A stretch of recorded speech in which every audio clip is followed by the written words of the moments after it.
वैसी बात किसी के पास नहीं है। और आप हम्म। मिले ना तो मेरे मेरे को ऐसा लगता है कि आपके जैसे किसी के पास बात नहीं है। ओके ओके, मतलब मैं मतलब ये हुआ कि दो संस्थाओं ने आपको उल्लू बना दिया है, और अब मैं तीसरा व्यक्ति हूँ जो आपको उल्लू बना रहा हूँ, यही हुआ ना इसका मतलब तो। नहीं, नहीं, उल्लू उल्लू नहीं बन रहा हूँ। मैं पहली कक्षा में से दूसरी कक्षा में आया, दूसरी में से अभी तीसरी कक्षा में हूँ। ओके ओके, चलिए चलिए, स्वागत है थैंक यू। आपका। जी अंकुश जी, आप बताओ। जी, नमस्कार सभी जितने साथी जुड़े हुए हैं। Osho second Buddha of Asia है।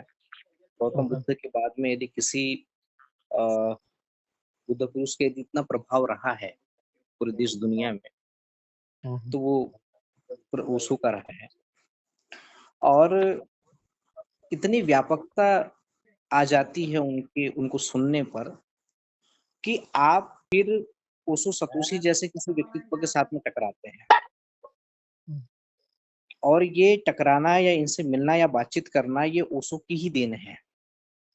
अगर हम जी में से जितने भी लोग हैं, मुझे ये लगता है कि लगभग अमूमन लोग जितने साथी जुड़े हुए हैं, वो ओशो को कहीं न कहीं उन्होंने सुना है, कहीं पढ़ा है, इसमें कुछ ऐसा है। और यही कारण है कि आप इस मंच पे एक साथ जुड़ पाए हैं ओशो सतोशी जी के साथ।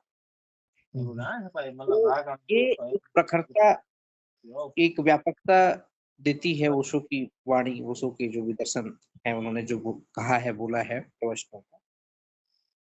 और ओशो के नाम पे जो तमाम सारी चीजें चल रही है अभी, तो ऐसा नहीं है कि उन्हीं के नाम से चल रही है, क्योंकि वो अभी अब प्रचलित होने लगे हैं धीरे धीरे बहुत ज्यादा, तो इसलिए ये हर किसी के साथ में जुड़ा हुआ है, प्रत्येक बुद्ध पुरुष के साथ में, चाहे वो कृष्ण हो, बुद्ध हो, महावीर हो, प्रत्येक व्यक्ति के साथ। जी जी। लेकिन जिसकी प्यास वास्तविक होगी, वो उस गंतव्य तक पहुंच ही जाएगा। ओशो उसमें से बहुत बड़ा सशक्त माध्यम हो सकते हैं, बहुत महत्वपूर्ण हो सकते हैं ओशो। अगर नहीं, वो अगर है सच्चा कोई प्यासा साधक, तो ओशो या ऐसा कोई भी व्यक्ति उनके उनके लिए केवल एक वाक विलास का विषय हो सकता है, केवल जिसपे बातें हो सकती है, केवल क्रिटिसाइज हो सकता है, या तमाम सारी चीजें अच्छी बुरी दोनों हो सकती है। लेकिन ओशो अच्छे और बुरे इससे परे की चीज है। ओशो जी। ओशो आपको एक विचारधारा देते, एक विचार देते, एक दृष्टिकोण देते हैं तुम्हारे भीतर रूपांतरण के, हम्म, है ना? और प्रत्येक बुद्ध पुरुष ने यही किया है। हाँ, ये उस साधक के ऊपर निर्भर करेगा कि वो कितना गहरा है और कितना सच्चा है, कितना ईमानदार है उस चीज के लिए। तो उस हिसाब से ओशो तुम्हारी सहायता कर सकते हैं, मेरी सहायता कर सकते हैं, जैसे कि हम इस मंच तक पहुंच पाए। ये कोई स्वीकार करे ना करे, ये अलग विषय है, लेकिन इसमें ओशो अगर ना होते तो शायद हम आज सतोशी जी को स्वीकार कर पाते या ना कर पाते, क्योंकि उन्होंने विचार को कहीं ना कहीं पर एक व्यापकता दी है। तो मेरा यही कहना है जी। जी जी, बहुत बढ़िया। हाँ जी, आप मिस्टर विश्वजीत यदि सुन पा रहे हैं तो बताएं। हाँ जी, आ रही है आवाज। ओशो के बारे में तो मैं यही बोलूंगा कि ओशो जो थे वो बहुत ही महान व्यक्ति थे। लेकिन उनकी बातें तो मतलब हमें जहाँ तक समझ में आया है, मैं अपना विचार रखूंगा। मैंने रात दिन एक करके ओशो को सुना है।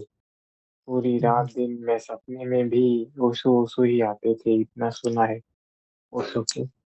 लेकिन जब आपसे मिला तो फिर पता चला कि ओशो जो इतना प्रवचन दिए हैं वो प्रवचन अ, ठीक है, प्रवचन के जैसा है, लेकिन कहानी ज्यादा सुनाए।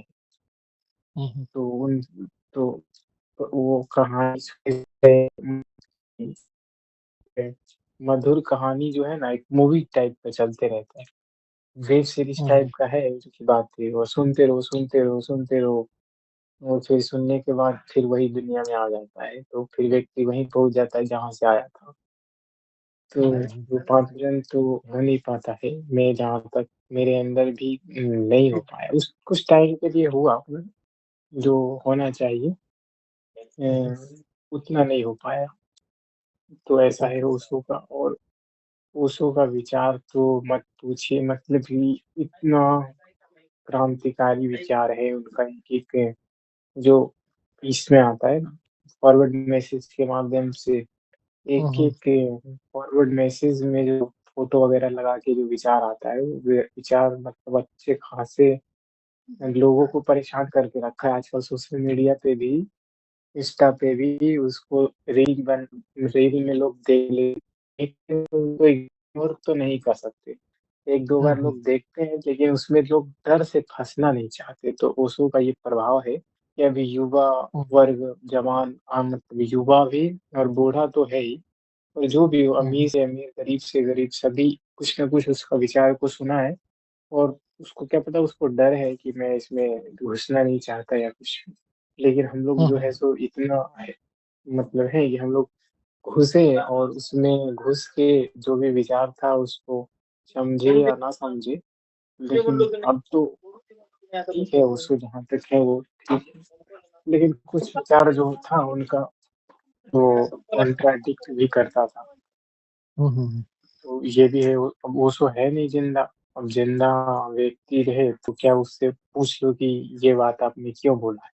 लेकिन उनकी वो अब तो है नहीं, तो फिर वो मतलब किससे जाके पूछे कि आपने ये क्यों बोल दिया। तो एक ओशो में खराबी ये भी मुझे लगी है कि बहुत सारी बातें बोली, लेकिन पूछने वाला नहीं। एक कहानी के माध्यम से सिर्फ सुनते रहो, कोई कुछ तुम्हें बोलेगा नहीं।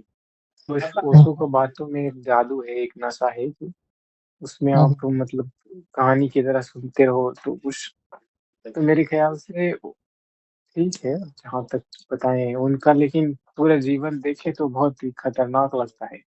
वो अमेरिका गए, ये अमेरिका में जाके पूरा साम्राज्य बनाए, और फिर उनका सारा मतलब खत्म हो गया। पैसे वाले गुरु के नाम से जाने जाते थे। और एक चीज ये भी उनका एक अनोखा है कि वो सेक्स उनके आश्रम में खुलेआम होता था, और वो विरोधी नहीं थे। वो सेक्स टू सुपर कॉन्शियसनेस किताब भी लिखी है। तो ये सब बातें जो है उनको और ज्यादा फेमस करती है, और ज्यादा मतलब कि अट्रैक्ट होते हैं युवा से युवा, और लोग भी उस पे अट्रैक्ट होते हैं कि ये भी कुछ अजीब बाबा है, मतलब कि कम कम वो आपके भीतर एक आंदोलन तो क्रिएट करते हैं। हाँ, वो हमारे भीतर एक लड़ाई छेड़ देते हैं कि तुम जागो जागो, तुम कहाँ सोए हो, ये तो कर देते हैं। जी जी जी, बहुत बढ़िया। बताइए आगे कुछ कहें कि या तो हो गया। आशा जी आप बताएं, यदि कंफर्टेबल है, बता पा रहे हैं तो बताएं। मेरा सवाल जो है वो यही है कि ओशो क्या थे आपके आपके हिसाब से? उनकी जो भी मुहिम थी उसको आपने किस तरह से समझा? वो मुहिम, वो 90 या 91 में उनका देहांत हुआ, उसके बाद वो मुहिम अभी आपको कहाँ दिख रही है? मेरा सवाल ये है। जी कैलाश जी आप बताएं। आशा जी बताना चाहती है तो बताएं। हाँ जी, मैंने ना ज्यादा नहीं सुना ओशो के विचारों को, किसी भी चीज को। ठीक है लेकिन ठीक जब है। तो कोई देखिए, अगर ज्यादा नहीं सुना है तो फिर तो ठीक है, सुन कोई दिक्कत नहीं। रिजल्ट को सुना आप। जैसे जब से मैं इन ग्रुप्स में जुड़ी हूँ तो मैं ओशो वालों से जुड़ गई हूँ। जैसे आपसे जुड़ी, नीरज भाई से जुड़ी, तो आप लोगों से जुड़ के मैंने बहुत कुछ सीख लिया। और मेन बात है, जो मेरे ख्याल से ओशो वालों ने भी नहीं समझा होगा, जो मैंने समझ लिया है आप लोगों से सुन के।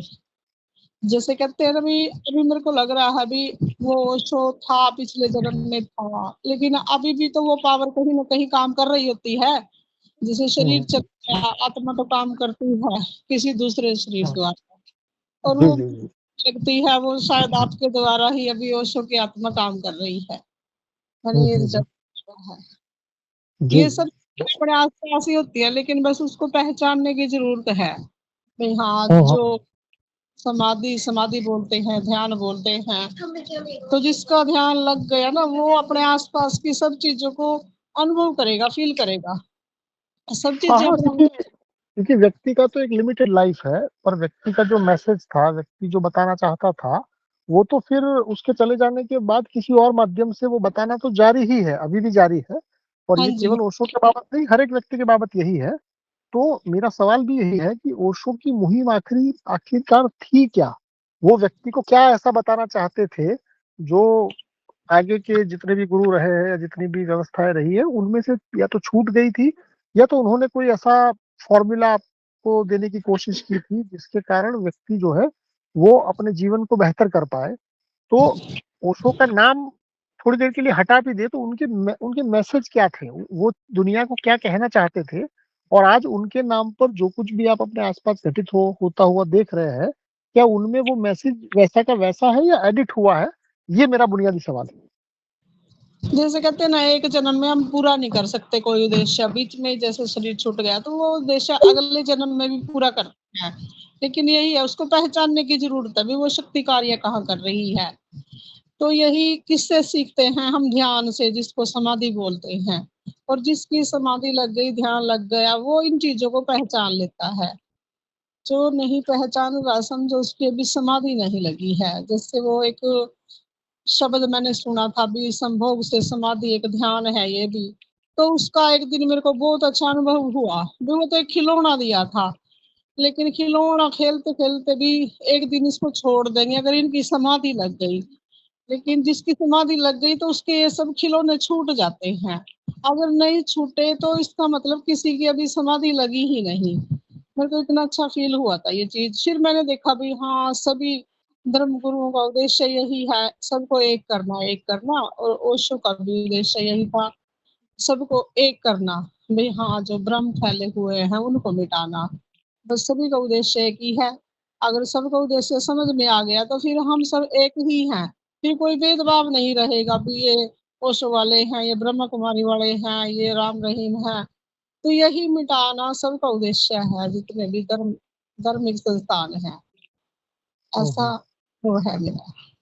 ओके ओके, चलिए, स्वागत है आपका। जी राजेंद्र जी, आप कंफर्टेबल है, कुछ बताने की स्थिति में है तो बताएं।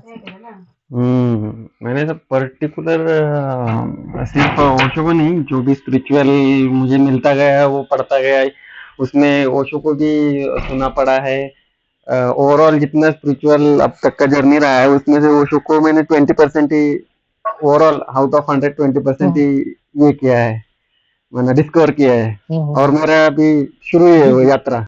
हाँ, इतना है। और तो हाँ उस हाँ यात्रा के आधार पर ही बताइए कि आपने जो भी उनके बारे में जो भी समझा, पढ़ा, जाना, और उनके नाम पर अभी जो कुछ भी हो रहा है, उन दोनों में क्या आपको तालमेल दिखता है, कोई कॉन्ट्रडिक्शन दिखता है? आप अगर ऐसे व्यक्ति हैं जिन्होंने ओशो को पढ़ा, सुना, समझा, जो भी जितना आपकी हाँ मतलब जरूरत थी, तो उसके हिसाब से उनके नाम पर अभी आपके आसपास जो चल रहा है, क्या उन दोनों में कोई सिंक्रोनाइजेशन है या आपको विरोधाभास लगता है? बुनियादी सवाल ये है। नहीं नहीं, विरोधाभास तो है ना, अभी बहुत सारे विरोधाभास है। अभी तो जैसे सारा कि दुकान खुल गई है सब। जैसे अभी ये शिविर विविर होते हैं, ऐसे लगता है वो चला रहे नाम पे। Okay but okay. उधर वो स्पार्क नहीं है जो जिस समय वो व्यक्ति थी, वो जितना स्पार्क हाँ मिलना चाहिए था तो वो अभी स्पार्क नहीं मिलेगा किधर भी।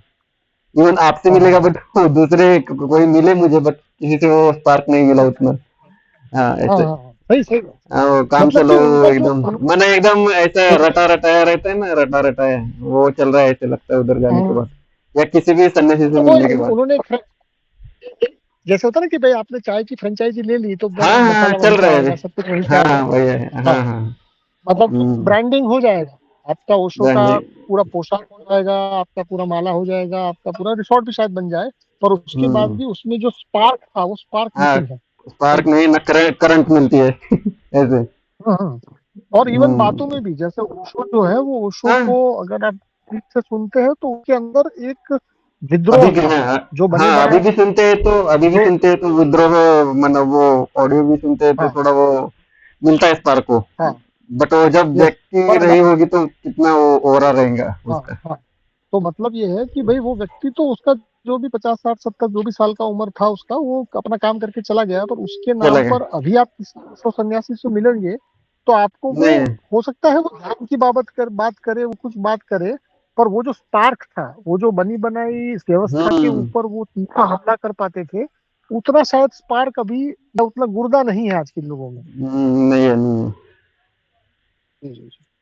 हम्म चलिए बहुत बढ़िया, आपने 20% में भी काफी काफी कुछ जान लिया है। ठीक। थैंक यू, जी थैंक कैलाश जी बताइए, और कुछ कहना चाहते हैं? जी कैलाश जी। हाँ, ओशो के बारे में जितने कुछ दो मैंने वीडियो दिखा था, मैं इतना उनके बारे में पता है। पहले उनका जो प्रॉब्लम हुआ, उनको भागना पड़ा माने दुनिया को छोड़ के भागना हम्म, पड़ा। तो उनको पता चला भाग के जाएंगे कहाँ। फिर वो हम्म, बनाए कि जीवन में एक्चुअली आवश्यक क्या है, जिस जगह में रहेंगे उधर क्या क्या आवश्यक है होगा। वो पूरा मैंने प्रैक्टिकली थे, प्रैक्टिकली मैंने वो बोध के सहित जी रहे थे। उसको पता चला कि सेक्स भी चाहिए, उनको मनी चाहिए, फिर उनको हम्म, फ्री मार्केट होना चाहिए। ये सब उनको चला कि जीवन के जीने के लिए हमको खाना चाहिए, तो खाना कहाँ से आएगा, खाना तो फ्री नहीं है। फिर भी उसको जो साधन क्या क्या चाहिए, उस पूरा इसका दिमाग एक क्रांति के तरह चलता था। और हम्म, क्रांति तो हर समय नहीं होगा। तो उनको समझ आया, वही समझ वो उनका फॉलोअर्स को देने की कोशिश किए कि ये बात ऐसे है, मेरे बोध बोलते हैं, आपका बोध क्या बोलता है। वो बोले ठीक है, आप जो बोला रहे तो सही है। तो इसलिए उनका थोड़ा फॉलोअर बन के इतना फॉलोअर बन गया, वो ओरेगन्स में पूरा एक के साम्राज्य खड़ा कर दिए। फिर इसको हम्म, प्रॉब्लम आया कि वीडियो में जैसा देखा था, उनको कोई हम्म, अमेरिका सरकार से कुछ प्रॉब्लम आया कि इतना बड़ा हो गया कल तो ये पूरा हमारा इलेक्टोरल लिस्ट को आके पूरा हमारा कंट्रोल कर लेगा गवर्नमेंट। तो फिर क्या हम्म, हुआ, इनको कैसे भगाए मेरे को पता नहीं है। फिर उनका जो सपना ठीक था, लेकिन वो होते तो वो अभी जो बंद हुआ ना, वो जो उनका जो एक्चुअली मैंने कौन क्या बोलते हैं इसको, गीता पढ़ते पढ़ते धोती फाट गया लेकिन मरम ना जाने कोई, वो मरम अभी तक नहीं आ पा रहे। वो स्पार्किंग इसका अंदर जो था विद्रोह का, इसका कारण जो पता था, उसको डेलिवरेट नहीं हो पा रहा है। उनका जो आश्रम रिसोर्ट वगैरह बना हुआ है अभी, कभी तो नहीं गया है। फिर भी मेरे को इससे अंडरस्टैंड आता है ये ठीक से नहीं बन पा रहा, इसीलिए कि अभी उनका अंदर जो स्पार्क था ना, दूसरे जो बनाने वाला कि जो इसको परिचालन करते ना, उनका अंदर वही स्पार्क नहीं, उनको वही बोध समझ नहीं आया। वही उनका हम्म। उनके अंदर बोध नहीं है, इसलिए हो नहीं पा रहा। इतना थोड़ा मेरे को जो थोड़ा जी इतना जी। आइडिया से।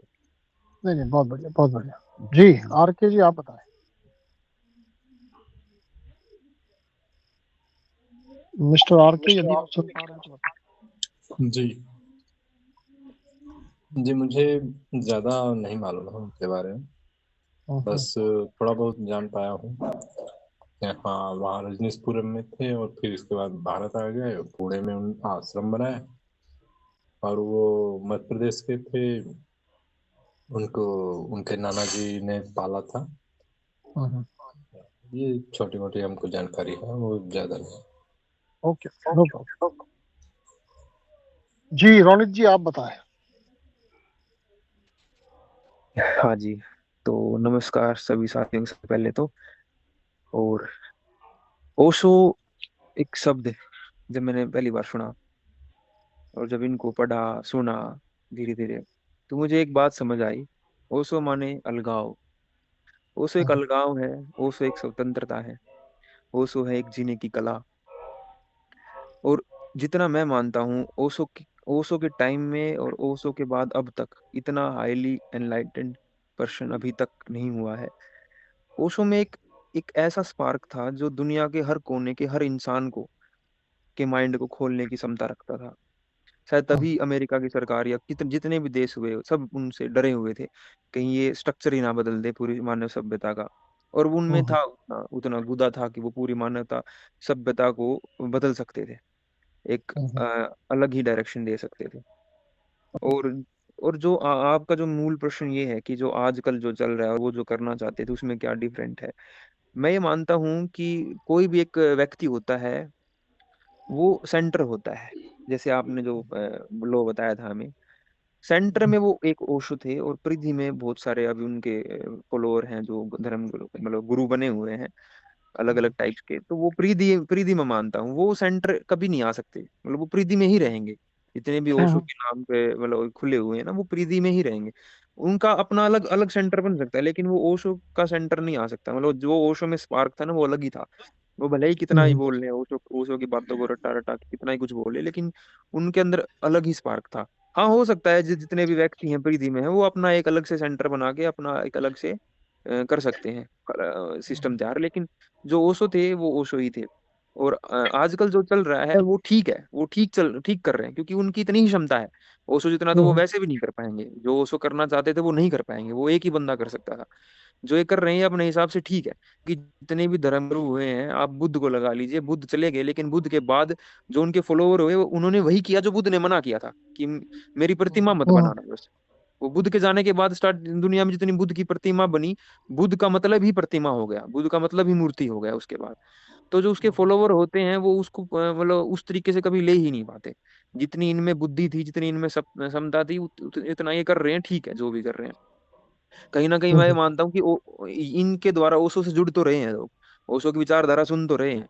आप जैसे हमारे जैसे और निकले जो ओशो अच्छी तरीके से समझेंगे, मैं ये मानता हूँ।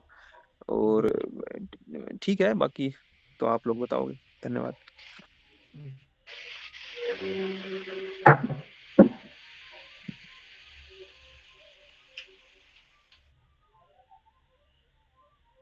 देखिए आज का जो बिंदु है उसमें हम मूलतः 4 चीजों के ऊपर बात करेंगे, जिसमें आपने जो भी उनकी जर्नी बताई, अभी क्या चल रहा है, वो क्या करना चाहते थे, वो क्यों करते, इन सब के ऊपर बात करने के लिए पूरा हमको जो भी 60-70 के दशक में जब वो एक्टिव हुए और अभी हम 2026 में जी रहे हैं तो ये पूरी यात्रा को समझना पड़ेगा। तो इसको समझने की शुरुआत हम ओशो नियो संन्यास से करते हैं। अब ये ओशो नियो संन्यास हो सकता है कि आप में से कुछ लोगों ने ये शब्द सुना हो सकता है अधिकतर लोगों ने ना भी सुना हो। पर ये ओशो नियो संन्यास मतलब कि 70 के दशक में, अगर आप में से कोई जानता है हिप्पी कल्चर के बारे में, आप में से किसी को पता है? जिसको पता है वो अनम्यूट करके थोड़ा बताए कि भाई 60-70 के दशक में विश्व में एक हिप्पी कल्चर चला था, क्या उसके बारे में किसी को पता है? हिप्पी कल्चर ये था कि लोग जो एकदा टाट वाढायचं मला टाट वाढायचं गेट आउट दिवस भी आज किती त्रास झाला मला हानलो था वो इस तरह से था। एकदा टाट वाढले ना पुन्हा हात नाही लावायचं किती उदाहरण के लिए आप ताटामध्ये भात एवढं व्यक्ति है, त्याच्यापेक्षा भात जास्त देते, चाहे आप रात्री तर नाही बिजनेसमैन है, चाहे आप पत्रकार है, चाहे कोई भी, नाही रात्री भात जास्त दिवसाच्या पेक्षा भात टिफिनला कसं देते तेवढाच आपकी नेक्स्ट पीढ़ी आएगी, आपके जो बच्चे होंगे वो बच्चे, हो सकता है कि आप राजनेता हो और बच्चों को राजनीति पसंद ना हो सकता है आप किसी बिजनेस के अंदर महारत ही हो और आपके बच्चे को उसका बेनिफिट लेता हो आपका बच्चा, क्योंकि राजनेता का बच्चा या फिल्म स्टार का बच्चा या जो भी एस्टैब्लिश व्यक्ति है, उनके जो नेक्स्ट पीढ़ी है वो ऑलरेडी फैसिलिटी उनके पास है। पुरानी पीढ़ी थी, बहुत सारा फैसिलिटी वाइज बहुत सारा कुछ अर्जित किया हुआ था और ये लोग जो पैदा हुए उनको सीधा सिल्वर स्पून मिला था, मतलब कि वो जन्म से ही वेल टू डू परिवार से थे, एजुकेशन भी नहीं करते थे। मतलब कि कुल मिलाकर ये जो जनरेशन थी नेक्स्ट पीढ़ी जो कि ऑलरेडी अगर फाइनेंशियली देखा जाए तो, और उसके बावजूद जीवन को जानने, जीवन को जानने का एक दूसरा पहलू ये है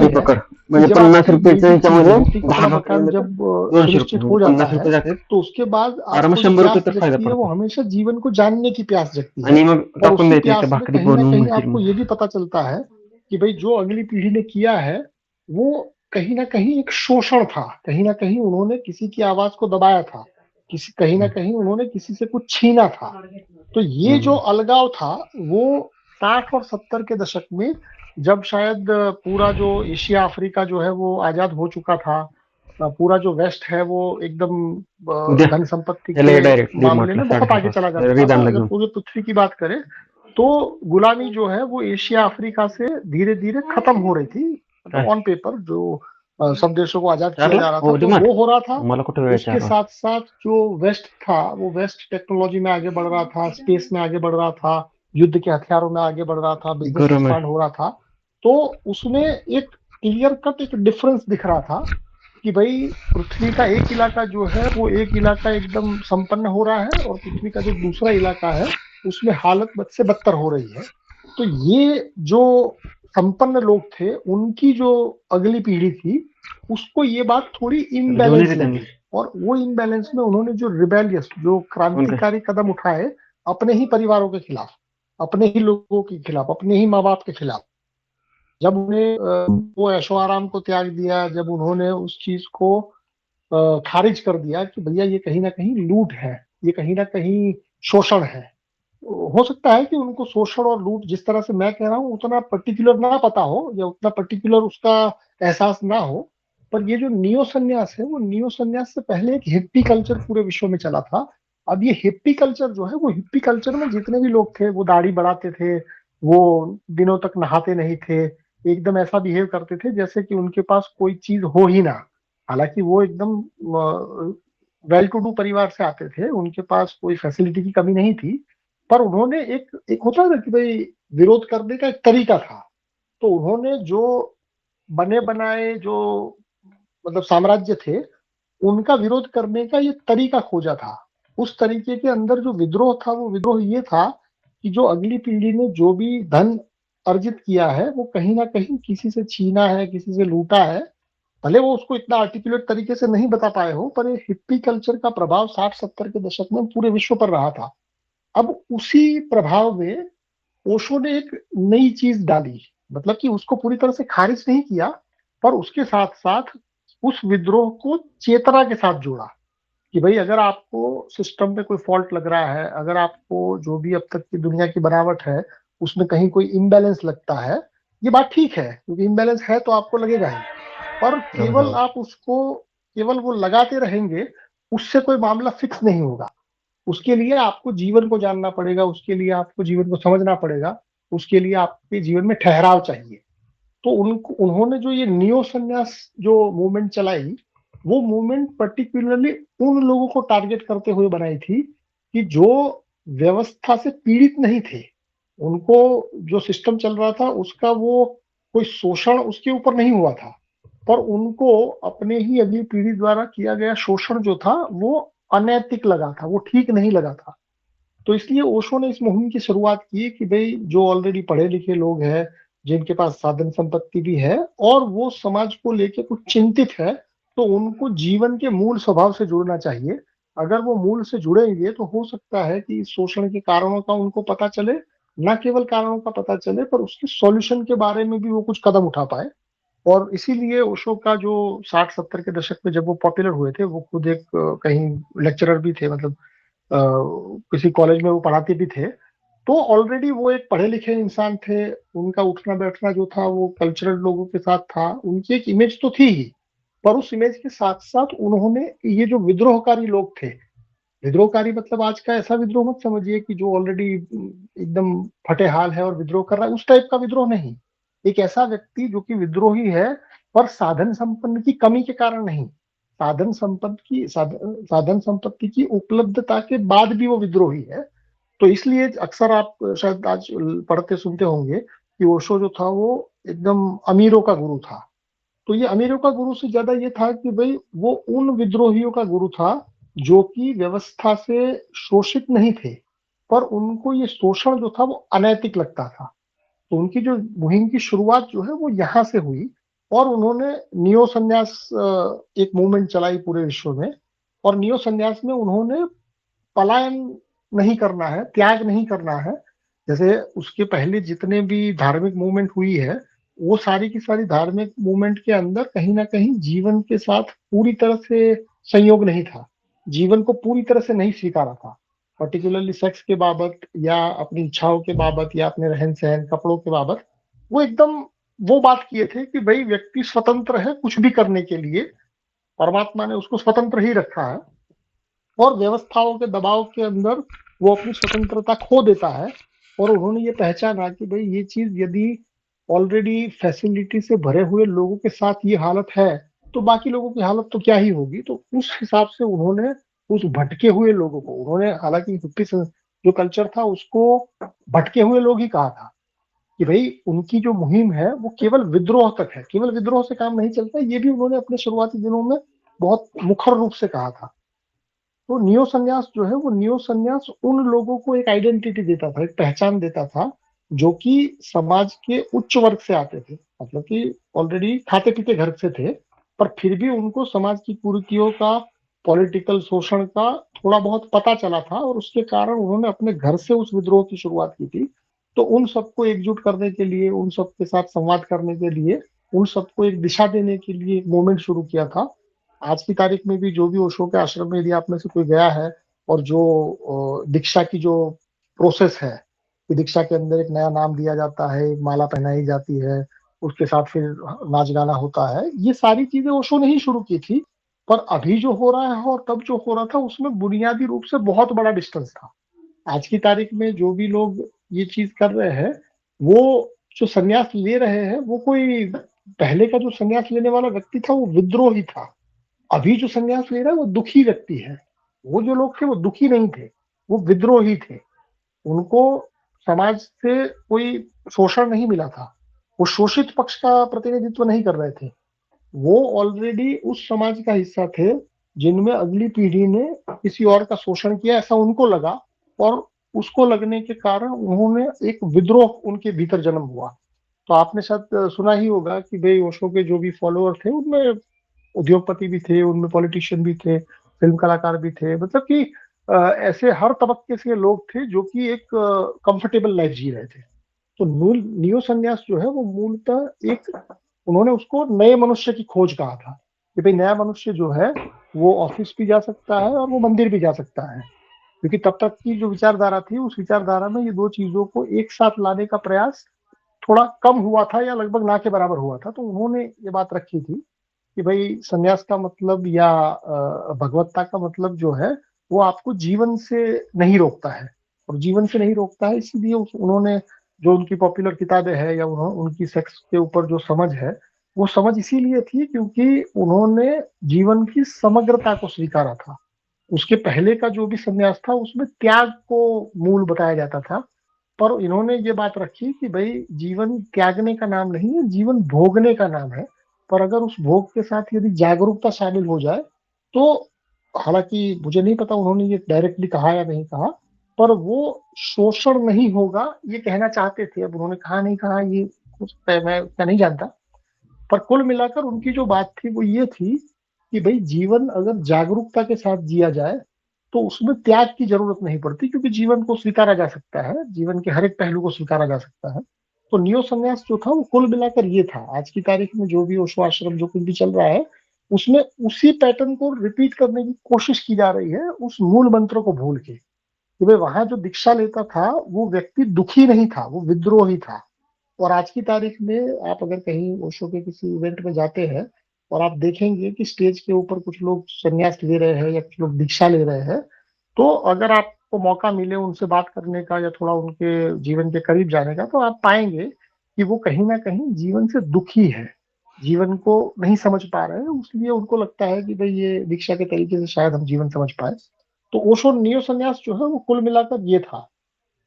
तो अगर आप में से कोई और कोई व्यक्ति है जो इसके ऊपर अपनी कोई छोटी सी टिप्पणी रखना चाहे कि नियो संन्यास में मैं जो बता रहा हूँ और आपकी कोई समझ में कोई अगर कोई विरोध है, कोई अंतर विरोध है, कोई डिफरेंस है, तो बताए।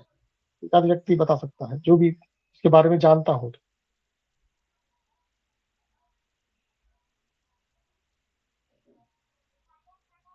जी अंकुश जी। ये बात मुझे भी शुरुआत में लगती थी कि ओशो जो है, आपसे आपने कहा ना कि वो निश्चित रूप से संपन्न जरूर थे, मतलब उस तरह से मतलब करोड़पति वाला मसला नहीं था, लेकिन मतलब खाते पीते जिसके अपन बात करते हैं, मतलब उसको अपन बहुत ज्यादा ऐसा भी नहीं कहेंगे कि भाई 2-4 फैक्ट्रियां थी उनकी। क्योंकि मतलब जैसे जबलपुर में वो जो पढ़ाते थे, तो उस समय पर पुणे से, हालांकि अनमोल जी है शायद वो इस विषय में ज्यादा बता पाएंगे, हालांकि वो अभी जुड़े नहीं है, एक व्यक्ति थे, तो जब ये उनने पढ़ाना शुरू किया तो कुछ एक लोग उनसे मतलब स्टूडेंट के अलावा जो बाहरी लोग थे वो प्रभावित हुए।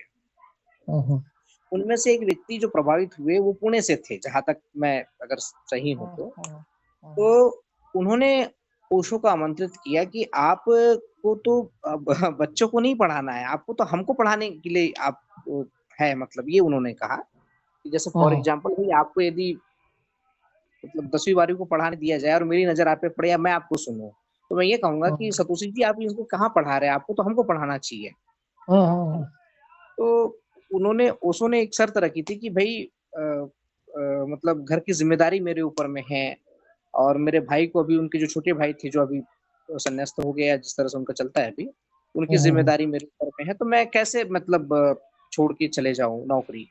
तो ये उन्होंने कहा, जो पुणे के जो व्यक्ति थे, बोले कितनी आपको तनख्वाह मिलती है, मैं उतनी तनख्वाह आपको देता हूँ। उसके बाद राजी हुए थे ओशो चलने के लिए। जी। दूसरी चीज ये, ओशो को ये बात समझ में जरूर आ गई थी कि जो दरिद्रता के साथ में जो अध्यात्म का या भक्ति का जो नाता और परमात्मा का नाता जोड़ा जाता है, वो उस तरह से है नहीं जिस तरह से फैलाया गया है, प्रचारित किया गया है ना।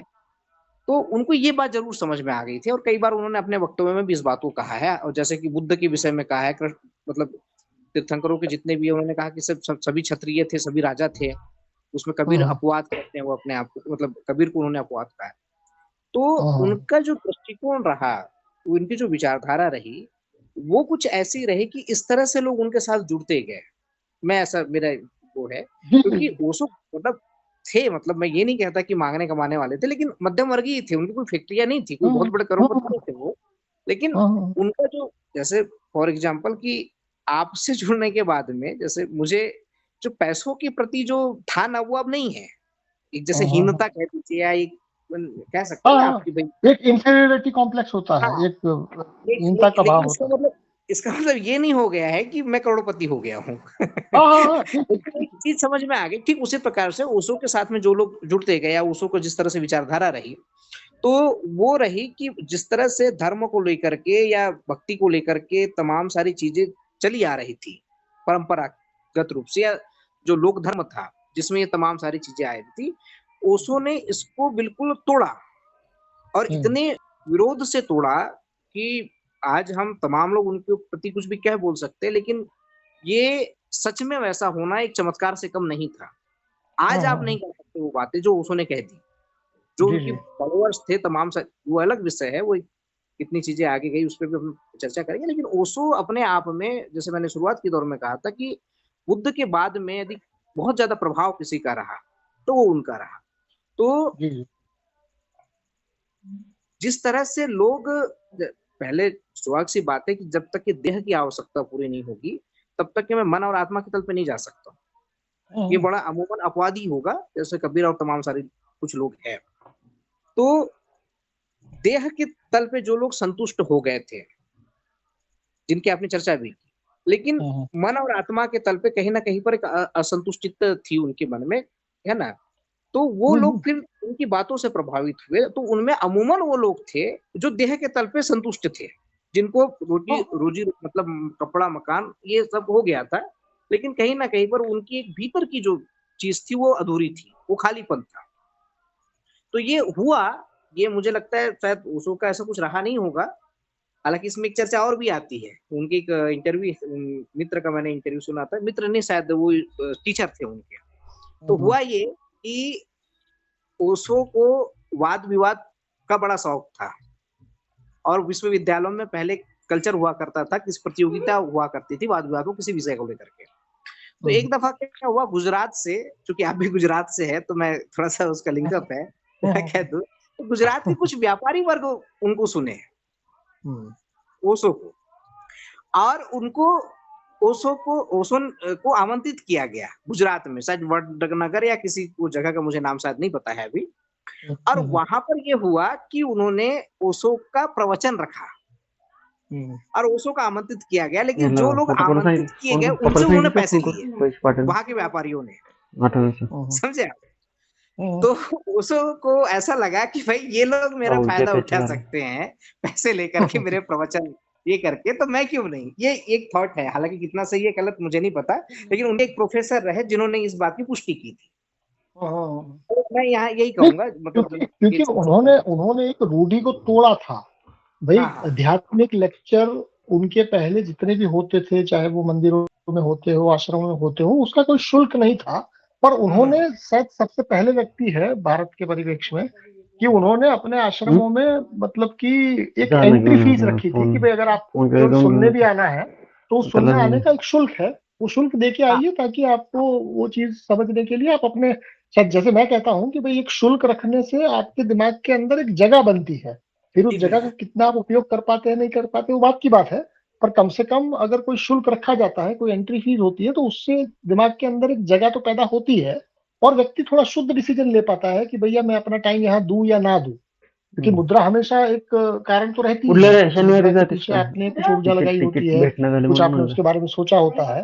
और अगर वो मुद्रा आप विलिंगली एकदम अपनी मर्जी से किसी जनरलला नाही चीज तर के मग लिए दे तात्काळ रहे चेक हैं करावं और वो भी केवल सुनने समझने के लिए, तो उससे कम से कम क्लैरिटी बढ़ती तो है ही।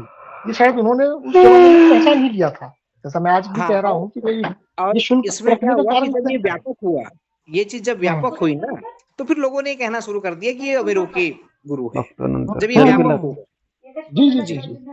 लेकिन ऐसा तो था जी मतलब जी कि करतो उद्या कुल परवा कुल 2-3 मिलाकर दिवसात यही वेळ है भेटला कि की भाई उन्होंने ये, क्योंकि उसका संदर्भ जो है वो ये हिप्पी कल्चर के साथ भी है। जी उन्होंने जी ये भी देखा था कि भाई भारत के अंदर बहुत सारा ज्ञान है, भारत के अंदर बहुत सारी अनोखी चीजें हैं।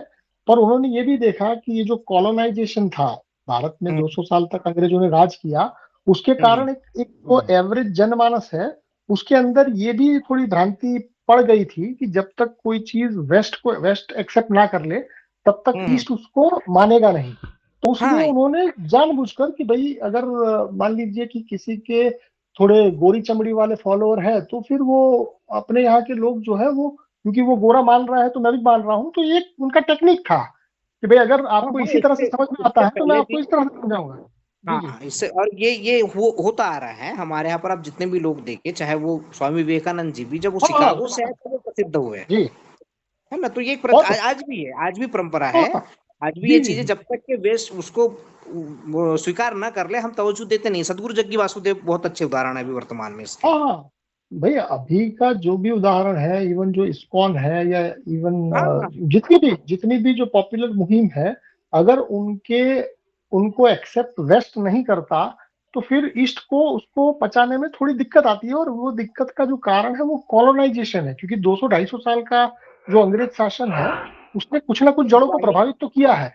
ये गुलामी मानसिकता है। अगर इसको शायद आप स्पष्ट शायद हाँ और हाँ गहरे करके, तो ये जी गुलामी की मानसिकता है कि जब तक के सामने वाला स्वीकार ना करे, मतलब वो तब तक के हम उसको स्वीकार नहीं करते। तो ये कहीं ना कहीं पे, क्योंकि हम गुलामी से इतने ज्यादा ग्रस्त है, इतने ज्यादा हम्म ग्रस्त है, जब तक के वो चीज प्रमाणिक ना हो वहां पर, जो हम्म हमको प्रभावित करती है, तब तक के हम उसको स्वीकार नहीं करते। जैसे आचार्य प्रशांत का भी अभी भी काफी जिक्र होने लगा है, जब से वो हम्म वहां गए थे, कहाँ लंदन वगैरह गए हैं अभी, वहाँ की हम्म। संसद वगैरह, तो बहुत सारा जिक्र, मतलब ठीक है, बिल्कुल उतना नहीं है उनका, लेकिन फिर भी अब धीरे धीरे धीरे धीरे धीरे लोग अब देखिए पीछे पड़े। क्योंकि कोई भी व्यक्ति अपना मैसेज लेके जब पूरी दुनिया के पटल पर कुछ करना चाहता है तो वो हाँ तो हर एक चीज को सीढ़ी बनाएगा भाई। जैसे मैं कहता हूँ कि साधन का उपयोग करना मतलब अबे कि जब 9 आपको नंतर पता फिरत है जाऊ नको एक तास कि ये मास को लवकर येत अटैक जा करने 9च्या के आधी लिए घरात येत पहले जा मुझे वहां डंका बजाना पप्पा पुन्हा पड़ेगा, घरात येणार नाही तो म्हणून अगर ब्लॉक उसके लिए लावून वहां ठेव डंका बाहेर बजाना झोपाळू संभव है तो वो क्यों नहीं करेगा, करेगा ही।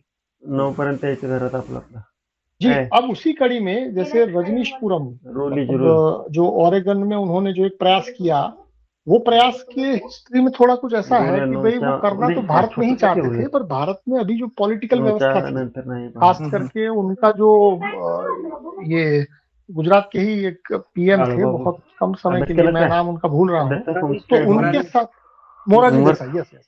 तो मोरारजी देसाई के साथ उनका जो भी एक कनेक्शन है पॉलिटिकली एक दूसरे के विरोध में, तो उसके कारण उनको पता चला कि अगर मैं इस ऊर्जा को यहाँ लगाने की कोशिश करूंगा तो, क्योंकि मोरारजी व्यक्तिगत रूप से उनके विचारों से कंप्लीटली ऑपोजिट थे और मोरारजी देसाई उस टाइम पर काफी कद्दावर थे, तो उस उसको सामना करने से अच्छा उनको ये लगा, अब ये उनका व्यक्तिगत है, कि उनको ये लगा कि अगर मैं स्वतंत्रता की बात करता हूं तो वो स्वतंत्रता की बात भारत में मैं तो कह दूंगा, शायद जनता सुनेगी भी, पर उसके बीच में जो सरकार नाम का जो एलिमेंट है वो इस टिकने नहीं देगा। तो उन्होंने इस भ्रम के कारण अपना पूरा मुहिम जो है वो भारत से शिफ्ट करके अमेरिका, क्योंकि शायद उनको भी ऐसा ही लगा कि अमेरिका जो है वो मुक्त देश है, खुले विचारों को प्रोत्साहन देता है।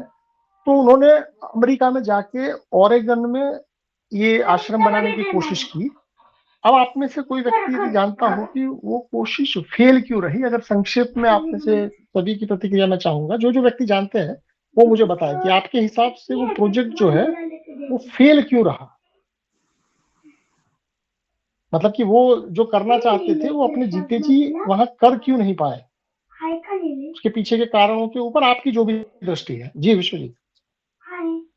वहाँ की गवर्नमेंट जो है उनके खिलाफ हो गई कि इसका जो है प्रचार ये तो बहुत बड़ा बहाव बन रहा है और इसका फॉलोवर दिन ब दिन बढ़ते ही जा रहा है, तो इसके कारण जो है ये बाबा अगर रहेगा तो फिर और लोगों को अट्रैक्ट करेगा। और जैसे कि अभी के परिप्रेक्ष्य में देखें तो असुर इसका राज ही रहा था, इसके कारण जो है सो अमेरिका ने इसको हटाने की कोशिश की और हटाया ही नहीं, पूरा यूरोप में बैन कर दिया। हाँ हाँ कहीं जा ही जी जी जी, उसको मतलब कि यहाँ हम तो ना रखे पर हमारे जो सहयोगी है वहां पर भी वो ना जा पाए। हाँ यही। जी जी जी, रोनित जी आप कुछ कहेंगे? मिस्टर रोनित यदि सुन पा रहे हैं तो। मेन रीजन तो यही था जी, जो सरकार थी उसको कहीं ना कहीं ये डर था कि अगर ये बंदा ज्यादा टाइम तक यहाँ रुका और हो सकता है कि पूरे अमेरिका को इन्फ्लुएंस कर दे और कहीं हमारे खिलाफ ही अलगाव पैदा ना हो जाए। इस वजह से उन्होंने डर के कारण ही ऐसा कुछ कदम उठाया कि वो जो उनका सपना था वो पूरा नहीं हो पाया। ओके, अंकुश जी आप कुछ कहना चाहेंगे? हाँ जी, मतलब उससे हालांकि इस विषय में आपसे मेरी काफी डिस्कस हुआ है पहले, तो जो पूर्व हमारे साथी थे जिन्होंने ये बात कही तो वो तो है ही उसमें, क्योंकि उनका प्रभाव इस तरह से खास, और साथ में जो बुनियादी जो स्ट्रक्चर था उन सरकारों का, चाहे अमेरिका हो चाहे अन्य कोई भी देश हो, उनके सहयोगी, तो जैसे आपने कहा भी अमेरिका डॉलर को लेकर के बहुत ज्यादा वो था उस समय पे, जो आपने मुझे मुद्रा की बात हुई थी, और जो उनके साथ में था तो उसको किस तरह से उन्होंने किया, वो सब सारी बातें। तो पहली ये जो चीज थी, तो वो जो बुनियादी सरकार का जो ढांचा था उसके खिलाफ कहीं ना कहीं पर ओशो का पूरा स्ट्रक्चर था। दूसरा, ईसाइयत के प्रति भी काफी ऐसी चीजें ओशो ने कही जो इनको गवारा नहीं था। ईसा मसीह को लेकर के जो बातें कही, वो भी मतलब पहली दफा ऐसा हुआ, जैसे विवेकानंद जी ने जो बातें कही वो लगभग ऐसा था कि तुम भी हमारे हम भी तुम्हारे, इस टाइप से कुछ मसला था। हाँ, लेकिन उसमें एकदम मतलब कि हम सब एक है उस टाइप की बात। हम सब एक है कि, लेकिन इन्होंने कहा कि नहीं, बुद्ध और ईसा मसीह एक नहीं हो सकते। हालांकि आंतरिक से है, लेकिन तुम जिस तरह से बात करते हो, उससे बेहतर कौन जानेगा कि सब कुछ एक है। लेकिन ये जिस संदर्भ में ये लोग मानते हैं या समझते हैं, तो उसमें उन्होंने एक किया। तो ये भी एक बहुत बड़ा खतरा है, क्योंकि ईसाइयत अगर आप देखें तो मेरे ख्याल से आज भी पहले ही नंबर पे है पूरे ईसाई धर्म की हम बात करें तो। और उन्होंने उस मूलता पर, मतलब उसकी जो मूल था उस पे ही चोट की, और जब उस पे चोट कर दी, इसका मतलब यह है कि जिसपे तुम खड़े हो पूरा का पूरा वही ध्वस्त हो जाएगा। तो ये भी एक कारण रहा। हालांकि मैं, जैसे इससे पहले भी मैंने आपसे कहा, फिर मैं आपको कहूंगा, उससे ओशो के विचारों का या इस्टेब्लिश होने का कोई उसका कुछ बहुत बड़ा है नहीं मसला। अगर हम उसको अगर एक दृष्टिकोण से देखें कि भाई ओरेगन में उन्होंने जो किया वो नहीं हो पाया, तो वो असफल हो गए या सफल हुए, तो मुझे लगता है ये कहीं ना कहीं पर बड़ा संकीर्ण दायरा हो जाएगा हमारे सोचने समझने का।